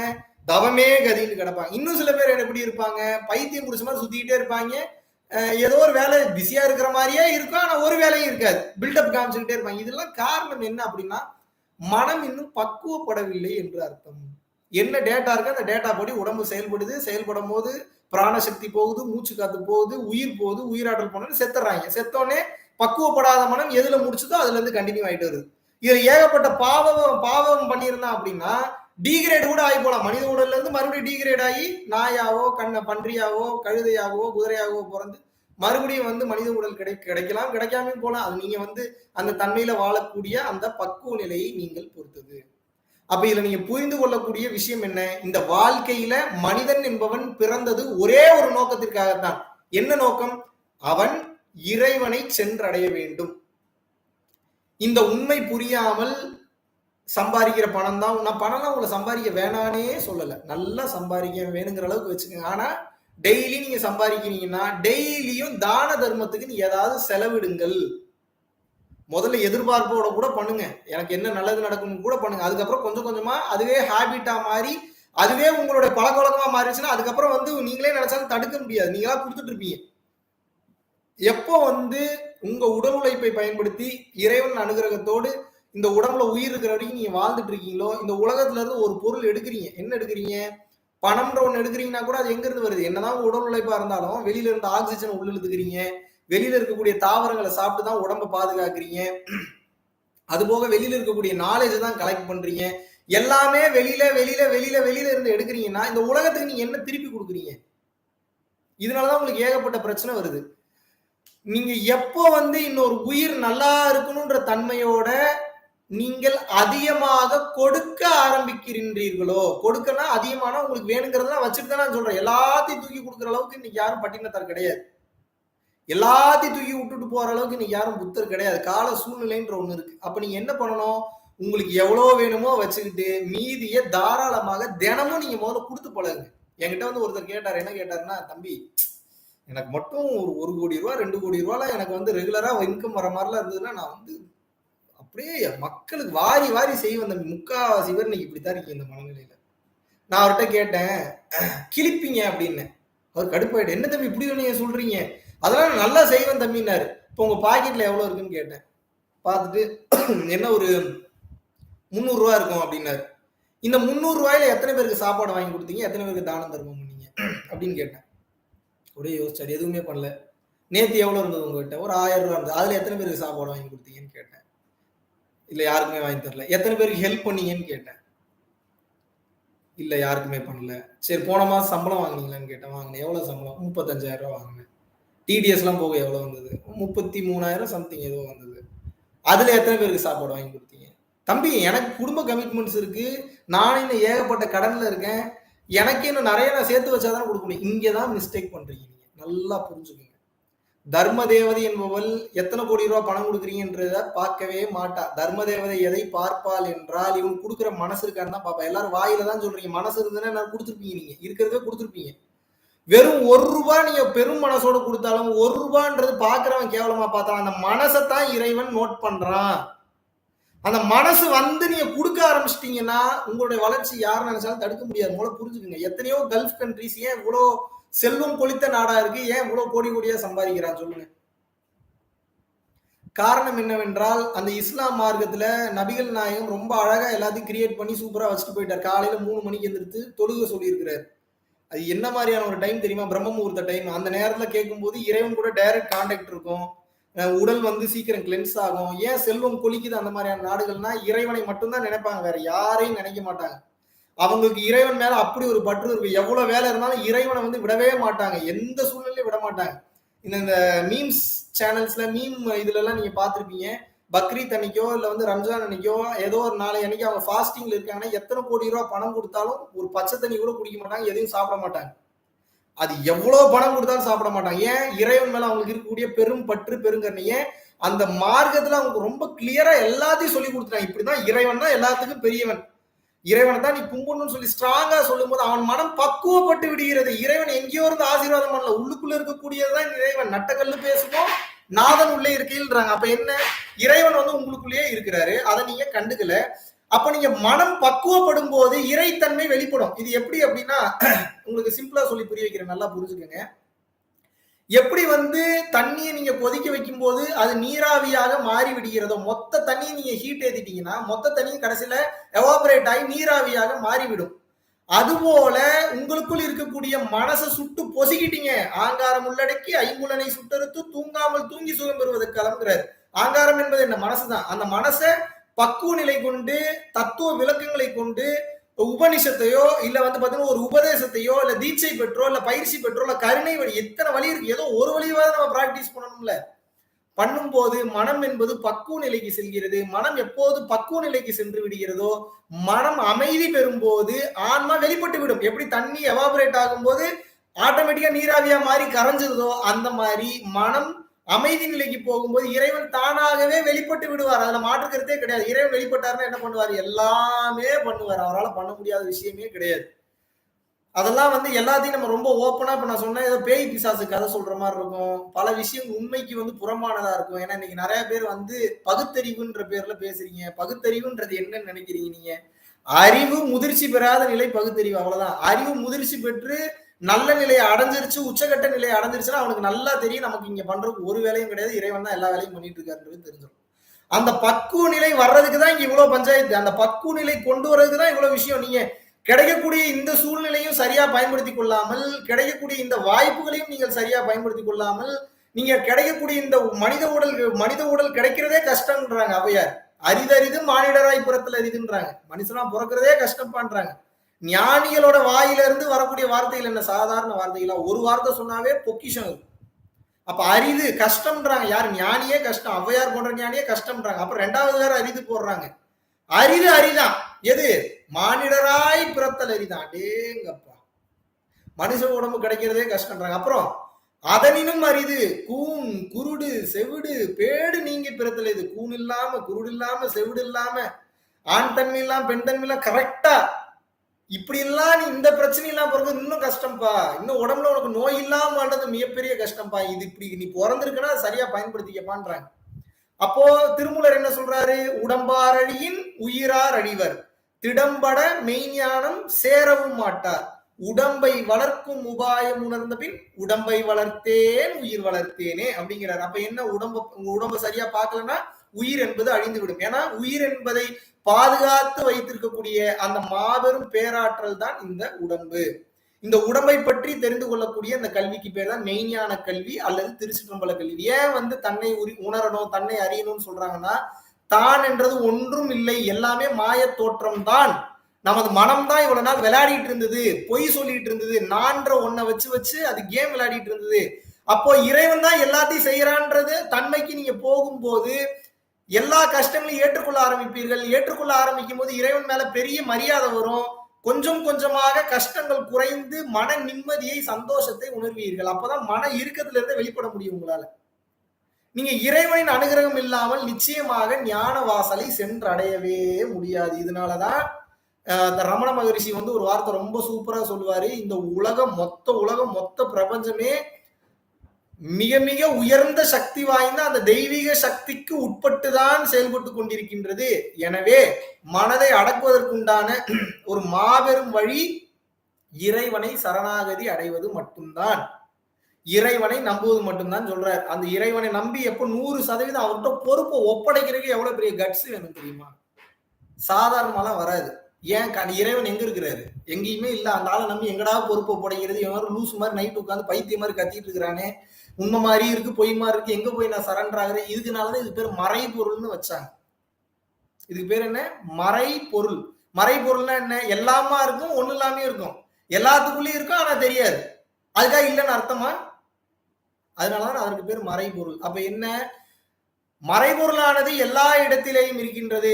அதே மறைபொருள் உங்களுக்குள்ளேயும் இருக்கின்றது. இதை நீங்கள் நன்றாக புரிந்து கொள்ள வேண்டும். அப்ப இந்த மறைபொருளை நம்பணும். முதல்ல சும்மாலாம் வராது நம்பிக்கை. நம்பிக்கை வந்துச்சுன்னா நீங்க கடவுள் ஆயிட்டீங்கன்னு அர்த்தம். சத்தியமா கடவுள் ஆயிட்டீங்கன்னு அர்த்தம். நம்பிக்கை அவ்வளவு சீக்கிரம் வராது. ஏன்னா உலகம் இவ்வளவு பெருசா இருக்கு, சம்பாதிக்கணும், புருஷன் பொண்டாட்டி உண்மை, குழந்தை குட்டி உண்மை, வேலை வெட்டி உண்மை, பணம் காசு சம்பாதிக்கணும், இத்தனை கமிட்மெண்ட்ஸ் இருக்கும் போது இவன் என்னடா இதை சொல்றான், இதெல்லாம் நம்பணுமா? பெரிய பெரிய ஆளுங்க சொல்லியே நம்பல, நான் சொல்லியா நம்ப போறீங்க? நீங்க கடை விரித்தேன் கொள்வார் இல்லை, கட்டி கொண்டு கிளம்பி விட்டேங்கிறார் வள்ளல் பெருமான். அவரே கடை விரிச்சு ஒரு ஆள் கூட போகல, நான் சொல்லியா கேட்க போறீங்க? இருந்தாலும் இது எனக்கு கொடுக்கப்பட்ட கடமை. குருநாதர் காஞ்சி விஸ்வநாத சுவாமிகள் அருளினாலும் ஏனைய குருமார்கள் அருளினாலும் எனக்கு கொடுக்கப்பட்ட கடமையை உங்களுக்கு கிளியரா பண்ணிட்டு இருக்கேன். அதனால தயவு செய்து இந்த உடலில் உயிர் இருக்கும் போதே கரை தேறி விடுங்கள். எப்ப இந்த உடல்ல உயிர் இருக்கும் போதே நீங்க கரை தேரவில்லையோ அப்போது ஏகப்பட்ட பிரச்சனைகளுக்கு உள்ளாக்கப்பட்டு பிறவி எனும் பெரும் சுழற்சியில் சிக்கி தவிப்பீர்கள். இதனால திருவள்ளுவர் என்ன சொல்றாரு? பிறவி பெருங்கடல் நீந்துவர் நீந்தார் இறைவனடி சேராதார். இது எவ்வளவு பெரிய ஒரு அருமையான ஒரு தத்துவ விளக்கம் பாருங்க. இந்த பிறவி என்பது பெரும் கடல்பா, பெரும் கடல்ங்கிறார். வெறுங்கடலே நீந்த முடியாது முதல்ல உங்களால. இதுல எங்க போய் பெரும் கடலை நீந்துறது? சமுத்திரத்தை எங்க போய் நீந்துவீங்க? இருந்தாலும் சொல்றார் பெரும் கடலாம். வார்த்தையெல்லாம் ஒவ்வொரு வார்த்தையும் விஷயம் இல்லாம எழுத மாட்டாங்க ஞானிகள். பிறவி பெருங்கடல் நீந்துவர் நீந்தார் இறைவனடி சேராதார். எவன் ஒருத்தன் பிறவி என்பது பெரும் கடல்ன்றத புரிஞ்சுக்காம இது உண்மை நினைச்சு மறுபடியும் பணத்துக்கு முக்கியத்துவமே கொடுத்து வாழ்ந்துட்டு இருக்கிறானோ அவன் மாட்டிக்கொள்வான் இந்த சம்சார பந்தத்தில் சொல்றார். சாது சிதம்பர சுவாமிகள் வள்ளலாரோட மிகப்பெரிய ஃபாலோவர். வல்லநாட்டுல வந்து பாத்தீங்கன்னா திருநெல்வேலி பக்கத்துல வல்லநாட்டுல இருக்கு. அவர் என்ன தெரியுமா சொல்றாரு? பணத்தின் ஆணிவேர் பாவம், குணத்தின் ஆணிவேர் புண்ணியம் அப்படிங்கிறார். அப்படின்னா என்ன? பணம் தான் எனக்கு முக்கியம் ஓடும்போது அந்த பணம் வந்து எத்தனை வட்டிக்கு வாங்கி கொடுக்குறான்னு பார்க்க மாட்டீங்க. பணம் தான் முக்கியம் பார்க்கணும். அவன் என்ன கஷ்டத்துல இருக்கான்னு பார்க்க மாட்டீங்க. பணம் தான் முக்கியம் நினைக்கும் போது அவனுடைய குடும்ப சூழ்நிலை, அவனுடைய மனநிலை, அவனுடைய வறுமை, அவனுடைய உடல்நிலை எதையும் பார்க்க மாட்டீங்க. பணம் வந்தா போதும்னு சொல்லி குதிரை கடிவாளம் கட்டி விட்ட மாதிரி ஸ்ட்ரெயிட்டா இருப்பீங்க. இதனாலதான் பணத்தின் ஆணிவேர் பாவம். பாருங்க எவ்வளவு தெளிவா எழுதிருக்காங்க. அதை புரிஞ்சுக்கிறதுக்கு நமக்கு தான் பக்குவம் பத்த மாட்டேங்குது. அவங்க எல்லாம் கரெக்டா எழுதிட்டு போயிட்டாங்க. அடுத்து மெயினா கேளுங்க, குணத்தின் ஆணிவேர் புண்ணியமா. குணம்ன்ற ஒண்ணு வந்துருச்சுன்னா என்ன?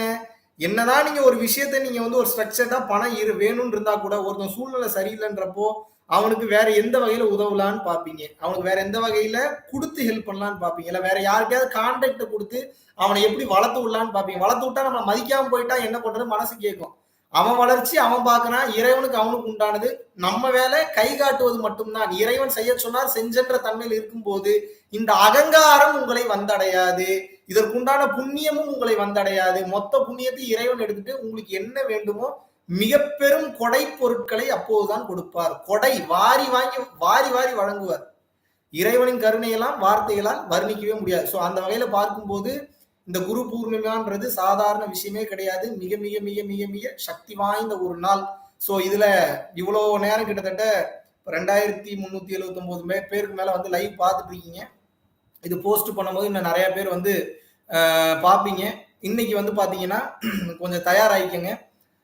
வீட்டுல வந்து இப்ப நீங்க இருக்கீங்க அப்படின்னா ஏதாவது கீழே வந்து ஒரு விரிப்பு ஒண்ணு இருந்தது அப்படின்னா ஒரு விரிப்பு ஒண்ணு விரிச்சு அந்த விரிப்பு மேல உட்காந்துக்குங்க. ஏன்னா வெறும் தரையில உட்கார்ந்தீங்க அப்படின்னா நீங்க ஏத்தக்கூடிய உடம்பிற்கு ஏற்றக்கூடிய ஹீட் மொத்தத்தையும் உங்களுடைய பூமாதேவி உங்க உடம்புல இருக்கக்கூடிய ஹீட் வந்து பூமாதேவி உறிஞ்சுக்கும். அதனால இப்போ நம்ம உடம்புக்கு வந்து ஹீட் தேவை. அதனால சுத்த உஷ்ணத்தை ஏத்த போறோம். இப்போ ஒரு சிறிய பயிற்சி மாதிரி தெரியும். ஆனா மிகவும் சக்தி வாய்ந்த பயிற்சி. இது பரம்பொருள் யோகம் பயிற்சி கிடையாது. இது எதுக்கு இப்ப நான் உங்களுக்கு சொல்லி கொடுக்குறேன் மெயினா அப்படின்னா இந்த குரு பூர்ணிமா அன்னைக்கு வந்து பாத்தீங்கன்னா குருமார்களுடைய மிகப்பெரிய சக்தி வாய்ந்த ஆற்றல் வந்து நமக்குள்ள வந்து இறங்கும். லாஸ்ட் டைம் மகா சிவராத்திரி அன்னைக்கு ஜூம் கிளாஸ்ல மட்டும்தான் வந்து பாத்தீங்கன்னா தீட்சை கொடுத்து அப்புறம் சில பல பயிற்சிகள் குண்டலினி பயிற்சி பரம்பொருள் யோகம்லாம் கொடுக்க முடிஞ்சு. ஆனா வந்து பாத்தீங்கன்னா நிறைய பேர் வந்து அட்டன் பண்ண முடியாம போச்சு. ஏகப்பட்ட பேருக்கு இது வந்து கொண்டு போய் கொடுக்க முடியாம போச்சு. ஸோ அதனாலதான் இந்த டைம் எல்லாரும் பலன் அடையணும், எல்லாருக்கும் இந்த பலன் போய் சேரணும்ன்ற வகையில ஸ்ட்ரெயிட்டா வந்து யூடியூப் லைவே வந்துட்டு அது ஒரு கிடைப்பதற்கு அரிய ஒரு அற்புதமான நேரம் இது. அதனால உங்ககிட்ட நான் என்ன ரெக்வஸ்ட் பண்றேன்னா கீழே சுத்தமா உட்காரவே முடியல, உடம்புல பிரச்சனை இருக்கு, இல்ல வந்து முதுகு தண்டுல ப்ராப்ளம் இருக்குன்றவங்க மட்டும் செவுத்துல சாஞ்சி பண்ணலாம். அப்படி இல்லாட்டினா முதுகு தண்டு ஸ்ட்ரைட்டா இருக்கணும். பத்மாசனம் தெரிந்தால் பத்மாசனம் போட்டுக் கொள்ளுங்கள். அப்படி இல்லாட்டினா சுகமான ஆசனம் எதுவோ அந்த சுகமான ஆசனத்துல உட்காந்துங்க. ஆனா முதுகு தண்டு ஸ்ட்ரைட்டா இருக்கணும். அடுத்த ஒரு 15 நிமிஷத்துக்கு இந்த பயிற்சி கொடுக்க போறோம். நான் சொல்றத அப்படியே திருப்பி சொல்லணும். நான் செய்யறத அப்படியே நீங்க ரிப்பீட் பண்ணீங்கன்னாவே போதும். உங்க உடம்பில் அடுத்த கொஞ்ச நேரத்துல என்ன அதிர்வுகள் ஏற்பட்டாலும் என்ன நடந்தாலும் சரி நீங்கள் அதை அப்படியே ஏற்றுக்கொள்ளணும். தடுக்க முயற்சி பண்ணக்கூடாது. அது கூட போய் சண்டை கட்டக்கூடாது. நல்லா புரிஞ்சுக்கோங்க. இவ்வளவு தூரம் உட்கார்ந்து லைவ் பாக்குறீங்க, லைவ் கேட்கறீங்கன்னா இந்த நேரத்தை நீங்க பயனுள்ள வகையா மாத்திக்கணும். இந்த நேரத்துல உட்காந்து நான் எவ்வளவு பெரிய ஆள் தெரியுமா, எனக்குள்ள ஏதோ ஒண்ணு நடத்தி காட்டு பார்ப்போம் அப்படின்னு அப்புறம் எதுக்கு நீங்க வந்து உட்காந்துருக்கீங்க? அவசியமே கிடையாது. ஏதோ ஒன்று உங்களுக்குள்ள நடத்தணும். இறைவனின் பெரும் அனுகிரகத்தோடு அது உங்களுக்குள்ள நிகழணும்ன்றதுனாலதான் இந்த சக்தி வாய்ந்த நேரத்தை பயனுள்ள வகையில நடத்தணும்னு நினைக்கிறேன். அதுக்கு நீங்க சப்போர்ட் பண்ணணும். நீங்க சப்போர்ட் பண்ணாம நீங்க அனுமதிக்காமலாம் ஒண்ணுமே பண்ண முடியாது உங்களுக்குள்ள. அப்ப நீங்க என்ன பண்ணணும்? ஏற்றுக்கொள்ளக்கூடிய மனப்பக்குவத்தில் இருக்கணும். 100% உங்க உடம்புல என்ன நடந்தாலும் அப்படியே ஏற்றுக்கொள்ளுங்கள். உங்க உடம்பு என்ன அதிர்வுகளுக்குள்ள போனாலும் சரி, என்ன உங்களுக்குள்ள நடந்தாலும் சரி, அடுத்த 20-30 நிமிஷத்துல மறுபடியும் நீங்கள் பழைய நிலைக்கு வந்து விடுவீர்கள். பயப்பட தேவையில்லை, தேவையில்லை, தேவையில்லை, தேவையில்லை, தேவையில்லை. அதனால நீங்களே நார்மல் நிலைக்கு வந்துடுவீங்க. ஸோ இப்போ நீங்க ஒருவேளை தனி ரூம்ல இருக்கீங்க அப்படின்னா ரூமை போய் லாக் பண்ணிக்கங்க. கொஞ்ச நேரம் உங்களை யாரையும் தொந்தரவு பண்ண வேணாம்னு சொல்லிருங்க, தொல்லை பண்ண வேணாம்னு சொல்லிருங்க. சொல்லிட்டு வந்து ஃப்ரீயா வந்து உட்காந்துக்கங்க. உங்களுக்கு வந்து இப்போ நான் வந்து என்ன சொல்ல போறேன்னா நல்லா புரிஞ்சுக்கங்க. இன்ஸ்ட்ரக்ஷன் உங்களுக்கு நான் வந்து கொடுத்துக்கிட்டே இருப்பேன். ரொம்ப ஈஸியான இன்ஸ்ட்ரக்ஷன்ஸ் தான். ஈஸியா ஃபாலோ பண்ணலாம். கண்ணை மூடுங்கன்னு சொன்னதுக்கப்புறம் கண்ணை மூடிக்கணும். மறுபடியும் நான் எப்ப கண்ணை துறங்கன்னு சொல்றேனோ என் இன்ஸ்ட்ரக்ஷன் வர்ற வரைக்கும் கண்ணை துறக்கூடாது. புலி வந்தாலும் சரி, கரடி வந்தாலும் சரி, சிங்கம் வந்தாலும் சரி, பாத்துக்கிறதுக்கு நான் இருக்கேன், குருமார்கள் இருக்காங்க. நீங்க ரொம்ப ரொம்ப கும்பிடக்கூடிய உங்க குருமார்கள் இருக்காங்க. ஒன்னும் ஆகாது. எது வந்தாலும் பாத்துக்கலாம். இறைவனின் பெரும் அனுகிரகத்தோட பெரும் கருணையோட இந்த குரு பூர்ணிமா அன்னைக்கு நமது ஞான வாசல்களை திறந்தே ஆகணும்ன்ற அந்த வைராகியத்தோட நம்ம வந்து முற்படுவோம். அதனால நல்லா பெண்கள் வந்து பீரியட்ஸ் டைம்ல இருந்தாலும் தாராளமாக இந்த பயிற்சியை செய்யலாம் செய்யலாம் செய்யலாம் செய்யலாம் செய்யலாம். ஏன்னா சித்தர் நெறிக்கும் கருணை நெறிக்கும் தீட்டி என்பதே கிடையாது கிடையாது கிடையாது. அதனால யாரு வேணாலும் பண்ணலாம். நான் சொல்றத ஃப்ரீயா உள்வாங்கிட்டு கம்ஃபர்டபுளா பண்ணுங்க, ஃப்ரீயா பண்ணுங்க, டென்ஷனே எடுத்துக்காதீங்க. முதல்ல ஒரு ரிலாக்ஸேஷன் ஸ்டேட்டுக்கு வந்துக்கங்க. ஓகேவா? கதவை லாக் பண்ணிட்டீங்கன்னா இப்ப நான் சொல்றத நல்லா புரிஞ்சுக்கங்க. நிமிர்ந்து உட்காரலாம். எல்லாருமே பொறுமையா தான் உங்களுக்கு இன்ஸ்ட்ரக்ஷன்ஸ் கொடுக்க போறேன். அப்படியே நிமிர்ந்து உட்காருங்க.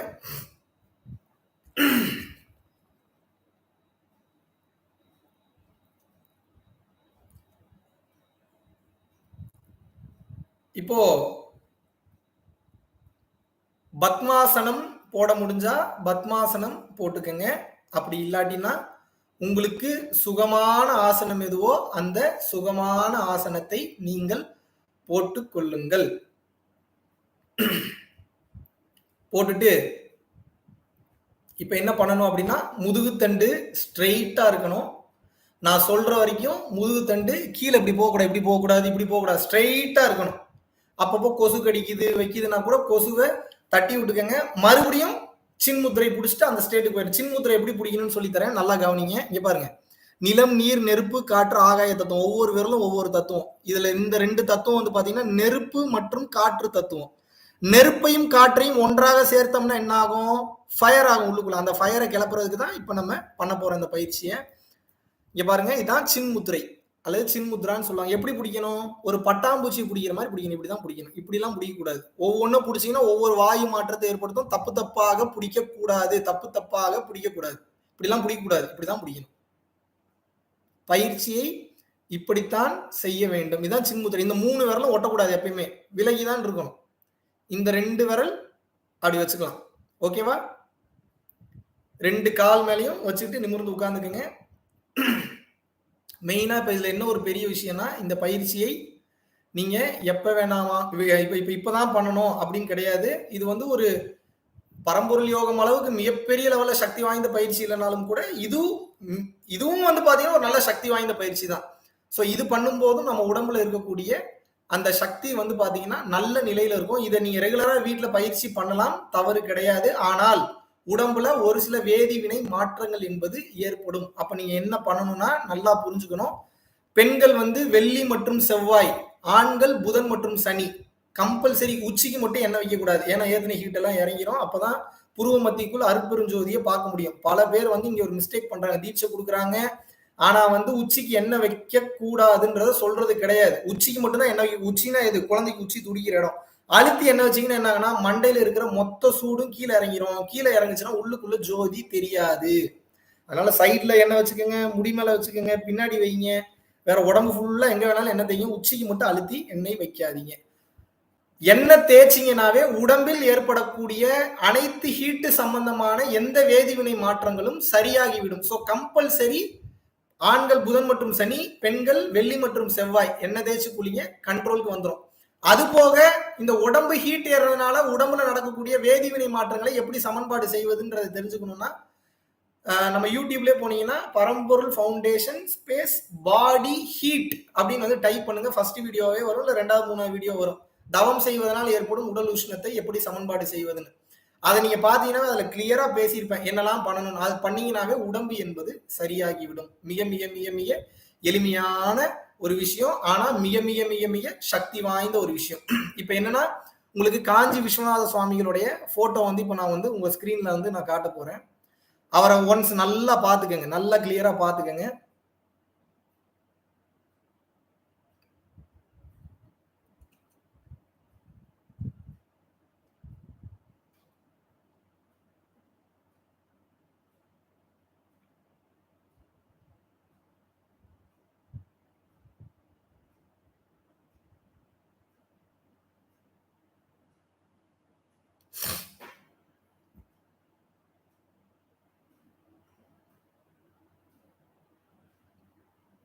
உங்ககிட்ட ஆல்ரெடி அவர் போட்டோ இருக்குன்னா உங்ககிட்டயே பாருங்க. ஒரு சில பேர்கிட்ட இருக்காது, அதனால அவரோட போட்டோ காட்டுறேன். இதான் அவர் போட்டோ. நல்லா பாத்துக்கங்க.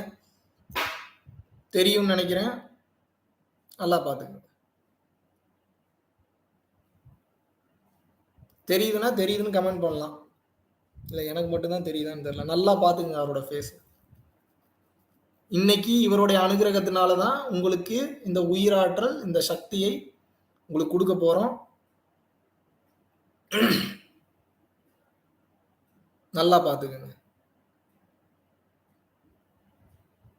அவரோட ஃபேஸை எவ்வளோக்கு எவ்வளோ ரிமெம்பர் பண்ண முடியுமோ அவ்வளோக்கு எவ்வளோ ரிமெம்பர் பண்ணி வச்சுக்கோங்க.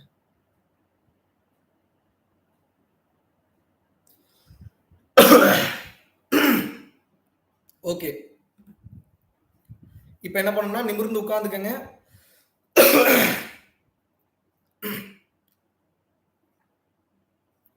கொஞ்ச நேரத்துக்கு தண்ணி எதுவும் குடிக்க வேண்டாம். பயிற்சி முடிச்சதுக்கு அப்புறம் விருப்பப்படுறவங்க தண்ணி அளவா குடிங்க, ரொம்ப குடிச்சிடாதீங்க. Okay, ton. நிமிர்ந்து உட்கார்ந்துக்கங்க. இப்போ முதல்ல குரு வணக்கம் சொல்லணும். நான் சொல்ல சொல்ல பின்னாடியே குரு வணக்கத்தை நீங்கள் சொல்லிக் கொள்ளுங்கள். குரு வணக்கம் சொல்றதுக்கு முன்னாடி உங்களுக்கு யார் மிகவும் பிடித்தமான குருவோ அவரை உங்க புருவ மத்தியத்துக்குள்ள, இதுதான் புருவ மத்தி, அவருக்குள்ள இதுக்குள்ள அவர் இருக்கிற மாதிரி விஷுவல் பண்ணிக்கங்க. உங்களுக்கு எந்த குரு ரொம்ப பிடிக்குமோ, இல்ல எந்த கடவுள் ரொம்ப பிடிக்குமோ, இல்ல எந்த தெய்வத்தை நீங்க குருவா நினைக்கிறீங்களோ அவரை புருவ மத்தியத்துக்குள்ள விஷுவல் பண்ணிக்கங்க. அந்த புருவ மத்தியத்துக்குள்ள அவரை விஷுவல் பண்ணிட்டு அவரை குருவா நினைச்சு இப்ப இந்த மந்திரத்தை சொல்லணும். நான் சொல்ல சொல்ல எனக்கு பின்னாடி அப்படியே ரிப்பீட் பண்ணுங்க. ஓகே, கொஞ்ச நேரத்துக்கு வந்து என்னடா நம்ம வீட்டுல தனியா இருக்கமே, வெளியில சவுண்டு கேட்குமா, யாராவது வந்துருவாங்க, இந்த பயம் எதுவும் வேணாம். வந்தா வந்துட்டு போறாங்க. இப்ப என்ன வந்து ஏதாவது உங்களுக்கு ஏதாவது நல்லது நடக்க போதா? அவங்க உள்ள வந்து எப்ப பார்த்தாலும் நம்மளை சுத்தி இருக்கிறவங்களாம் நமக்கு பிரச்சனை தான் நடக்குது. எங்க நமக்கு நல்லது நடந்திருக்கு? அவங்க வந்தா வந்துட்டு போறாங்க, என்னமோ பண்ணிட்டு போறாங்க. 100% இல்ல 200% கமிட்டடா இப்ப நான் சொல்லக்கூடிய விஷயத்தை செய்யுங்க. நிச்சயமாக அந்த கதிர்வீச்சுகளை, ஜூபிட்டர் பிளானட்ல இருந்து வரக்கூடிய அந்த கதிர்வீச்சுகளை நம்ம உடம்பிற்குள் நிச்சயமாக செலுத்த முடியும், செலுத்த முடியும், செலுத்த முடியும், செலுத்த முடியும், செலுத்த முடியும். ஓகே, நான் சொல்ற மந்திரத்தை கண்மூடி அப்படியே ரிப்பீட் பண்ணலாம். நிமிர்ந்து உட்கார்ந்துக்கலாம். புருவ மத்தியத்துக்குள்ள உங்களுக்கு மிகவும் பிடித்தமான குருவை உங்க புருவ மத்தியத்துக்குள்ள அப்படியே நினைச்சுக்கோங்க. அப்படியே விஷுவல் பண்ணுங்க. முதல்ல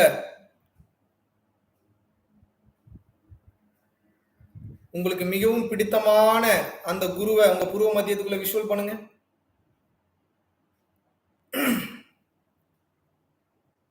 கொடுத்த உங்களது தாய் மற்றும் தந்தை இருந்தாலும் சரி, இல்லை என்றாலும் சரி, உங்க புருவ மத்தியத்தில் அவங்களோட விஷுவலை கொண்டு வந்து அவங்களுக்கு ஒரு நன்றி சொல்லுங்க.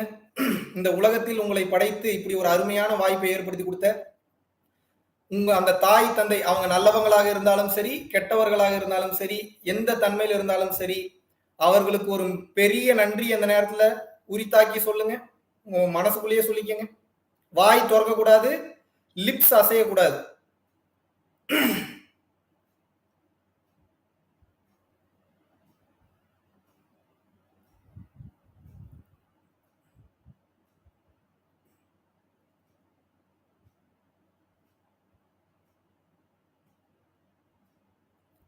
இப்போ உங்க புருவ மத்தியத்துக்குள்ள காஞ்சி விஸ்வநாத சுவாமிகளை அப்படியே விஷுவல் பண்ணி இப்படி ஒரு அற்புதமான வாய்ப்பை இந்த நேரத்துல ஏற்படுத்தி கொடுத்ததுக்கு அவருக்கு ஒரு நன்றி சொல்லுங்க.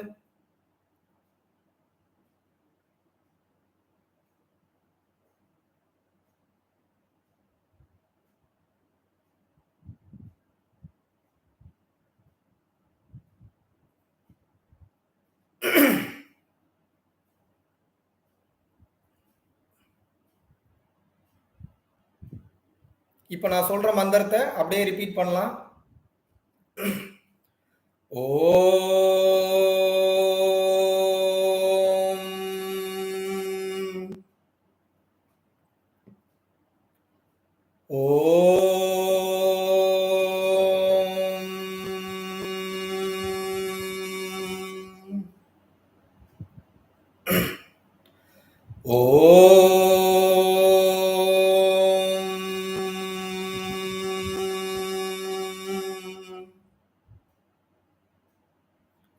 குரு பிரம்மா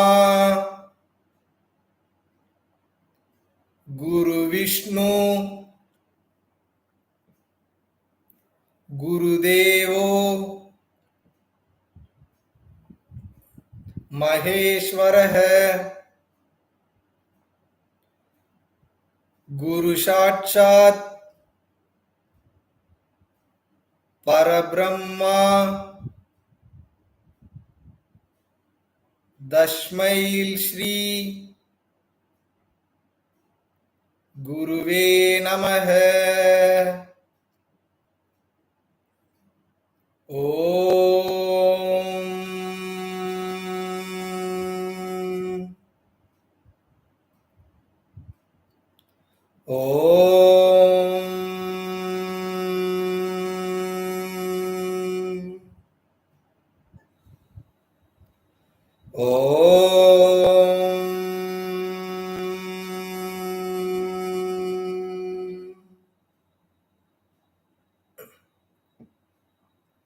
அருட்பெரும் ஜோதி அருட்பெரும் ஜோதி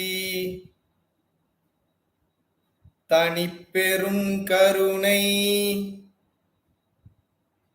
அருட்பெரும் ஜோதி அருட்பெரும் ஜோதி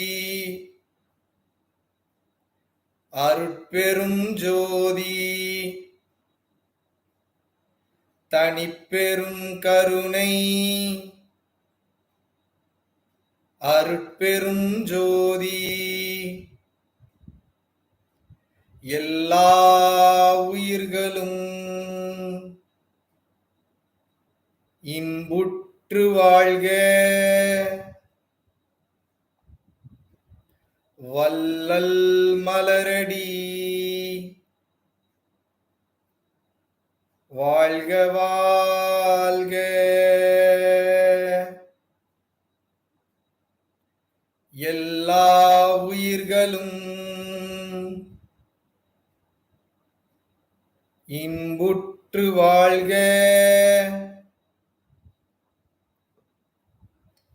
வள்ளல் மலரடி வாழ்க வாழ்க. அருட்பெரும் ஜோதி அருட்பெரும் ஜோதி தனிப்பெரும் கருணை அருட்பெரும் ஜோதி எல்லா உயிர்களும் இன்புற்று வாழ்க. வள்ளல் மலரடி வாழ்க வாழ்க. ஓம்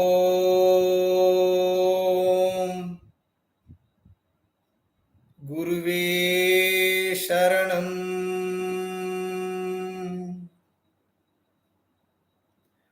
குருவே சரணம்.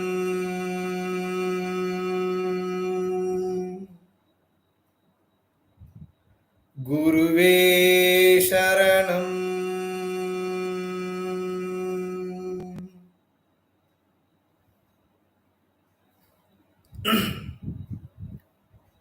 யாரும் உங்க கண்களை துறக்க வேண்டாம். அப்படியே கண்களை மூடியே இருங்க. கண்களை மூடியே இருக்கலாம். நான் சொல்ற வரைக்கும் கண்களை திறக்க கூடாது.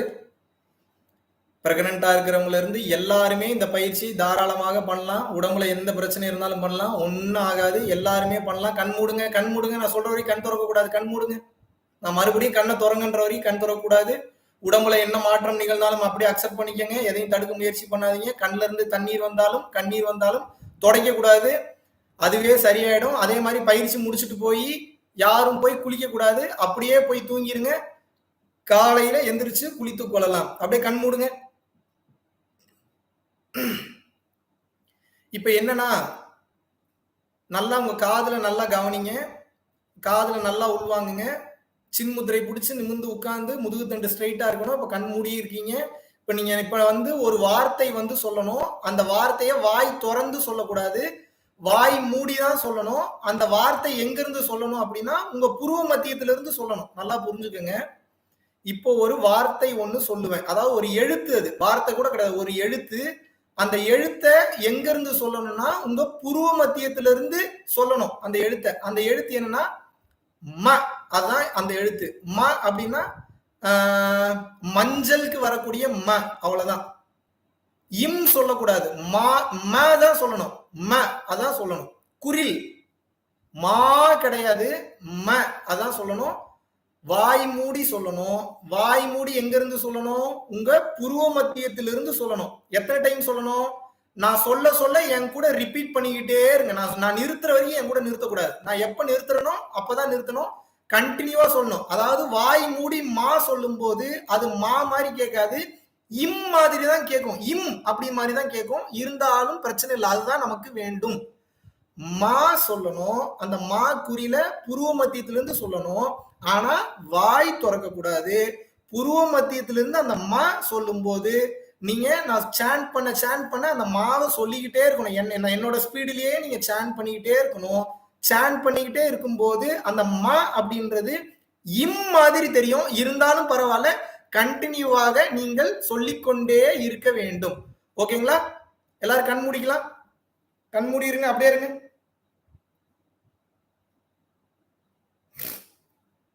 நான் ஸ்டார்ட் பண்ணும்போது என் கூட சேர்ந்து வந்து ஸ்டார்ட் பண்ணலாம்.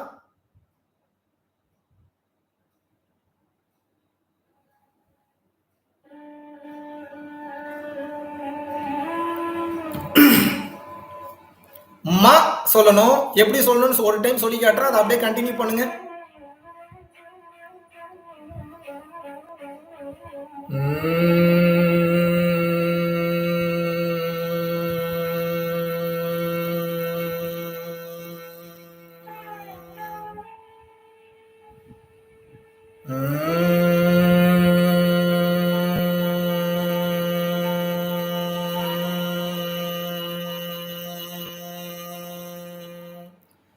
இந்த சவுண்ட் சொல்லணும். நல்லா கவனிங்க. புருவ மத்தியத்துல இருந்து இந்த சவுண்ட மா சொல்றத சொல்லிக்கிட்டே இருக்கணும். இழுத்து சொல்லணும். எவ்வளவுக்கு எவ்வளவு இழுத்து சொல்ல முடியுமோ அவ்வளவுக்கு எவ்வளவு இழுத்து சொல்லணும். கண்டினியூ பண்ணுங்க.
இருமல் வந்தாலும் பரவாயில்ல, இருமிட்டு கண்டினியூ பண்ணுங்க. மந்திரத்தை நிறுத்தக்கூடாது.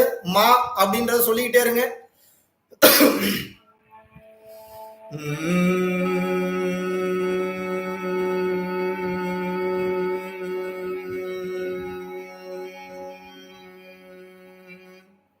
நிறுத்தக்கூடாது. கண்டினியூ பண்ணுங்க. நிறுத்தக்கூடாது.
மந்திரத்தை நிறுத்தக்கூடாது, கண்டினியூ பண்ணுங்க, கண்டினியூ பண்ணுங்க. பூர்வ மத்தியத்துல இருந்து அந்த மா சொல்லிக்கிட்டே இருங்க, நிறுத்தக்கூடாது, கண்டினியூ பண்ணுங்க.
கண்டினியூ பண்ணுங்க, மந்திரத்தை நிறுத்தக்கூடாது, கண்டினியூ பண்ணுங்க, சொல்ற வரைக்கும் கண் தரக்கூடாது.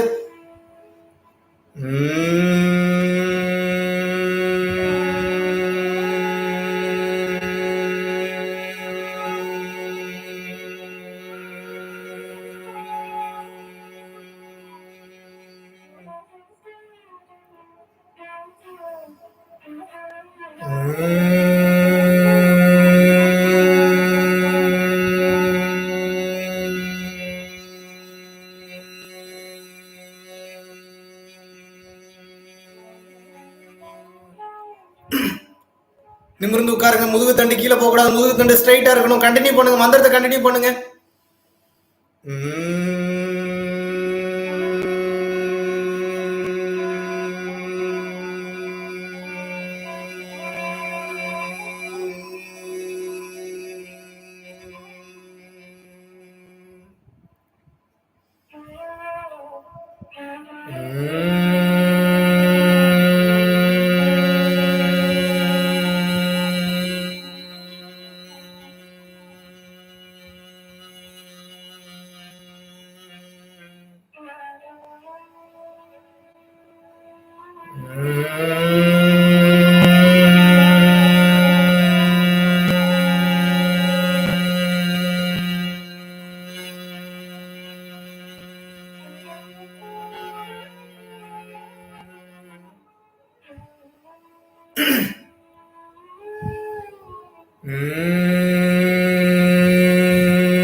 நிறுத்தக்கூடாது. கண்டினியூ பண்ணுங்க மந்திரத்தை.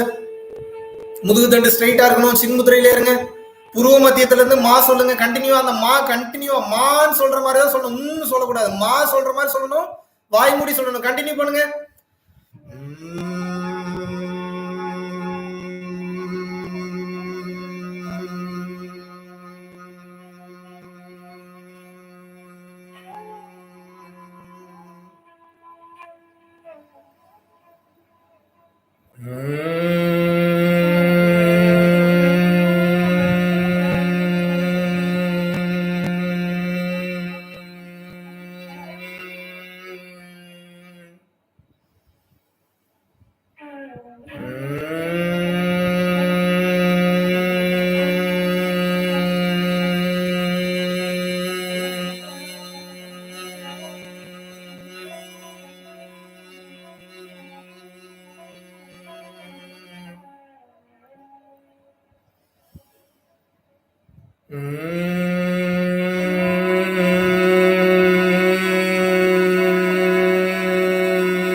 தலை பாரமா இருக்கிற மாதிரி இருக்கும். தலை அழுத்தமா இருக்கிற மாதிரி இருக்கும். தலை வலிக்கிற மாதிரி இருக்கும்.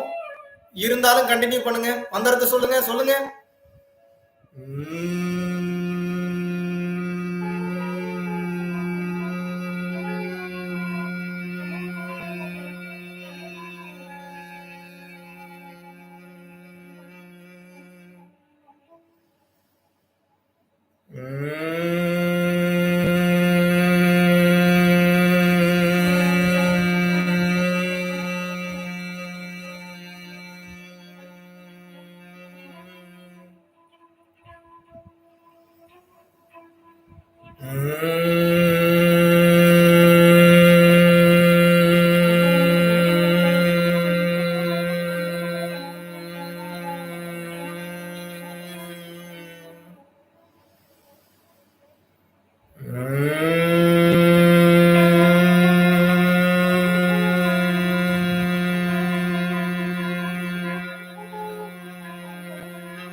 நிறுத்தக்கூடாது. நிறுத்தாம சொல்லுங்க. நிறுத்தாம சொல்லுங்க.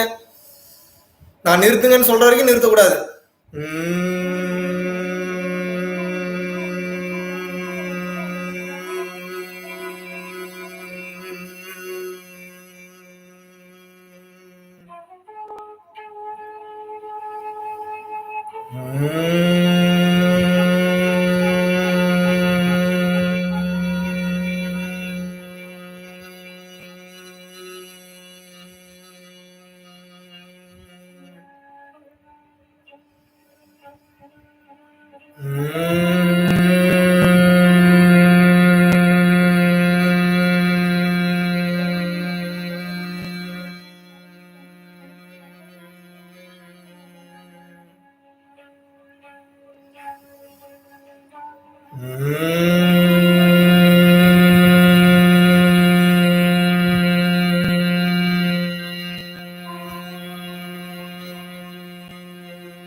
மந்திரத்தை நிறுத்தக்கூடாது, கண் திறக்கக்கூடாது. கண்டினியூ பண்ணுங்க மந்திரத்தை.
மந்திரத்தை நிறுத்துங்க.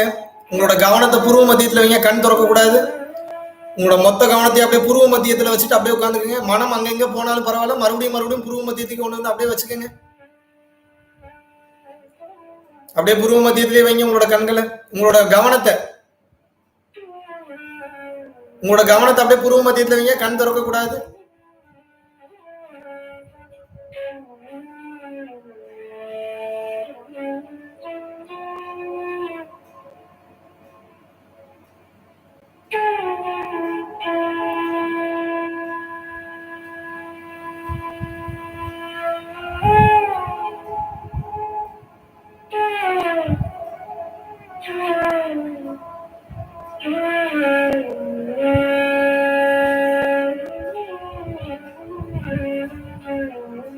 புருவ மத்தியத்துல முழு கவனத்தை வச்சுட்டு உட்காருங்க. அப்படியே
நான் சொல்ற வரைக்கும் கண் திறக்கக்கூடாது. புருவ மத்தியத்திலே வைங்க உங்க கவனத்தை.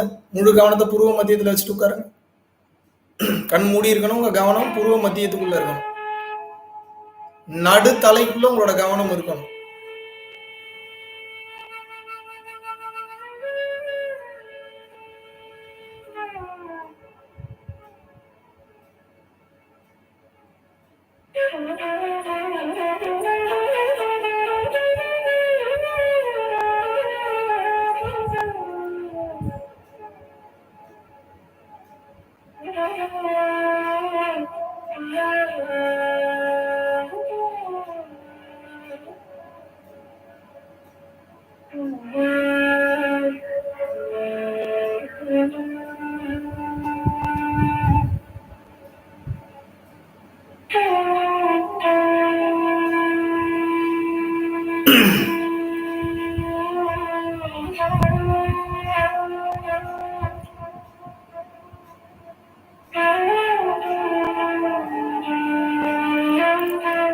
இப்போ ஒரு நல்ல நிலையில நீங்க இருக்கீங்க. நல்லா கவனிங்க. கண் தொறக்கக்கூடாது. நான் சொல்றத நல்லா கவனிங்க. இப்போ உங்களுக்குன்னு இந்த உலகத்துல வேணுங்கிற கோரிக்கைகள் ஏதாவது இருக்கும். உண்மையாவே நீங்க கடவுளை வேண்டுறதுன்னா இப்படிதான் வேண்டணும். கோயிலுக்கு போறீங்க, கல்லை பாக்குறீங்க, கல்லில் இறைவன் இல்லை. கல்லை பார்த்தீங்கன்னா மனம் ஃபோக்கஸ் ஆகும். ஃபோக்கஸ் ஆகும்போது உங்களுக்குள்ள இருக்கக்கூடிய புருவ மத்தியத்துக்குள்ள இருக்கக்கூடிய ஆன்மா தான் உங்களுக்கு வேணுங்கிறத நிறைவேற்றி கொடுக்குது. இறைவன் உங்களுக்குள்ளதான் இருக்கிறாரு, வெளியில இல்லை. புரிஞ்சுக்கோங்க. ஸோ நியாயமான கோரிக்கை, உங்களுக்கு ஏதாவது ஒரு கோரிக்கை, ஒரே கோரிக்கை தான் வேண்டணும். 2 3 வேண்டக்கூடாது. ஒரே ஒரு கோரிக்கை உங்களுக்கு ஏதாவது இருக்கு அப்படின்னா உங்க புருவ மத்தியத்துல ஃபுல் கான்சென்ட்ரேஷன் பண்ணி வாய் திறக்கக்கூடாது. உங்க மனசு தான் வேண்டணும். உங்க புருவ மத்தியத்துல வேண்டிக்கங்க. ஏதாவது ஒரு கோரிக்கை இருக்கிறது என்றால் அந்த கோரிக்கையை உங்கள் புருவ மத்தியத்தில் அப்படியே வேண்டுங்கள். ஏதாவது ஒரு வேண்டுதல் இருக்குன்னா வேண்டுங்க.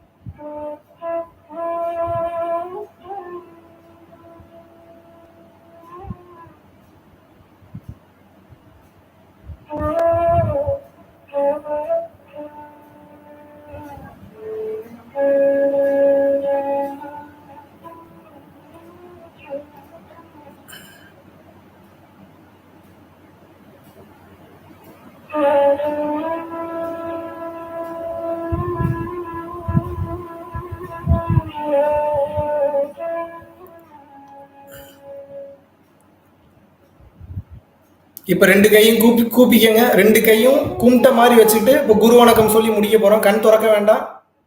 நான் சொல்ற மந்திரத்தை அப்படியே திருப்பி சொல்லுங்க. நான் சொல்ற மந்திரத்தை அப்படியே 2 கையும் கூப்பி சாமி கும்புற மாதிரி வச்சுக்கிட்டு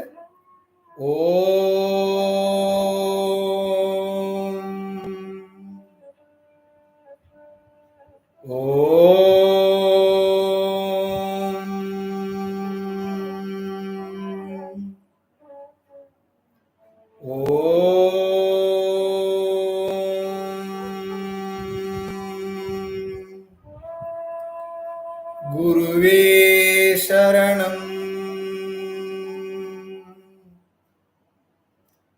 குருவே சரணம்.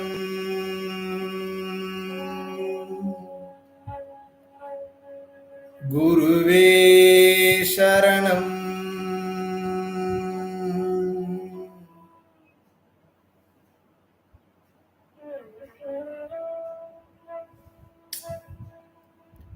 நீங்க எல்லாரும் இப்ப பொறுமையா உங்களோட கண்களை பொறுமையா கண் திறக்கலாம். பொறுமையா கண் திறக்கலாம். கண் திறந்து 2 கை நல்லா இப்படி வேகமா தேய்ங்க. 2 கை நல்லா இப்படி வேகமா தேய்ச்சு 2 கண்ணில் இப்படி வச்சுக்கலாம். பொறுமையா கண் திறந்து 2 கை நல்லா ஆவி பிறகு தேய்ச்சு 2 கண்ணில் இப்படி வச்சுக்கலாம்.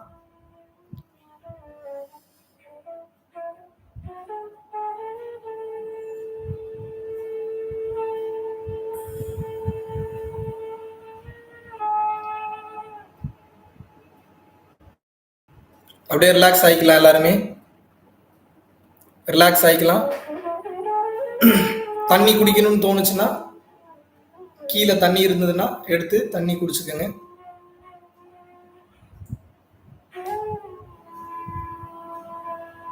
ஒரு நல்ல நிலையில இருக்கீங்க நீங்க. அப்படியே போய் தூங்குங்க. குளிக்க வேணாம், கால் கழுவ வேணாம், எதுவுமே பண்ண வேண்டாம். அப்படியே போய் படுத்து தூங்குங்க. நடப்பது அனைத்தும் நல்லதாகவே நடக்கும். எல்லாம் உள்ள பரம்பொருளின் கருணையினால் உங்கள் வாழ்வில் நீங்கள் எல்லா வளமும் நலமும் பெற நான் வேண்டுகிறேன். இப்போ இந்த பயிற்சியை இப்போ நீங்க சொல்லி கொடுத்துட்டீங்கன்னா அது வீட்டில் செஞ்சு பார்க்கலாமா அப்படின்னா தாராளமாக செய்யலாம். ஆனா ஒரு விஷயம் நல்லா புரிஞ்சுக்கோங்க. இது ரெகுலரா பண்ணும்போது ஆரம்பத்துல கொஞ்சம் தலை வலிக்கிற மாதிரி இருக்கும். போக போக போக போக தலைவலி சரியாயிரும். எப்பெல்லாம் தலை உட்கார்ந்துட்டு உங்களோட கவனத்தை மூலாதாரத்தை கொண்டு போகணும். மூலாதாரம்னா எதுன்னு கிளியரா சொல்றேன், நல்லா தெரிஞ்சுக்கங்க. முதுகு தண்டை தொடுங்க, உங்களோட ஸ்பைனல் கார்டு எல்லாரும் தொடுங்க. அப்படியே உங்களுடைய ஸ்பைனல் கார்டு அப்படியே தொடுங்க.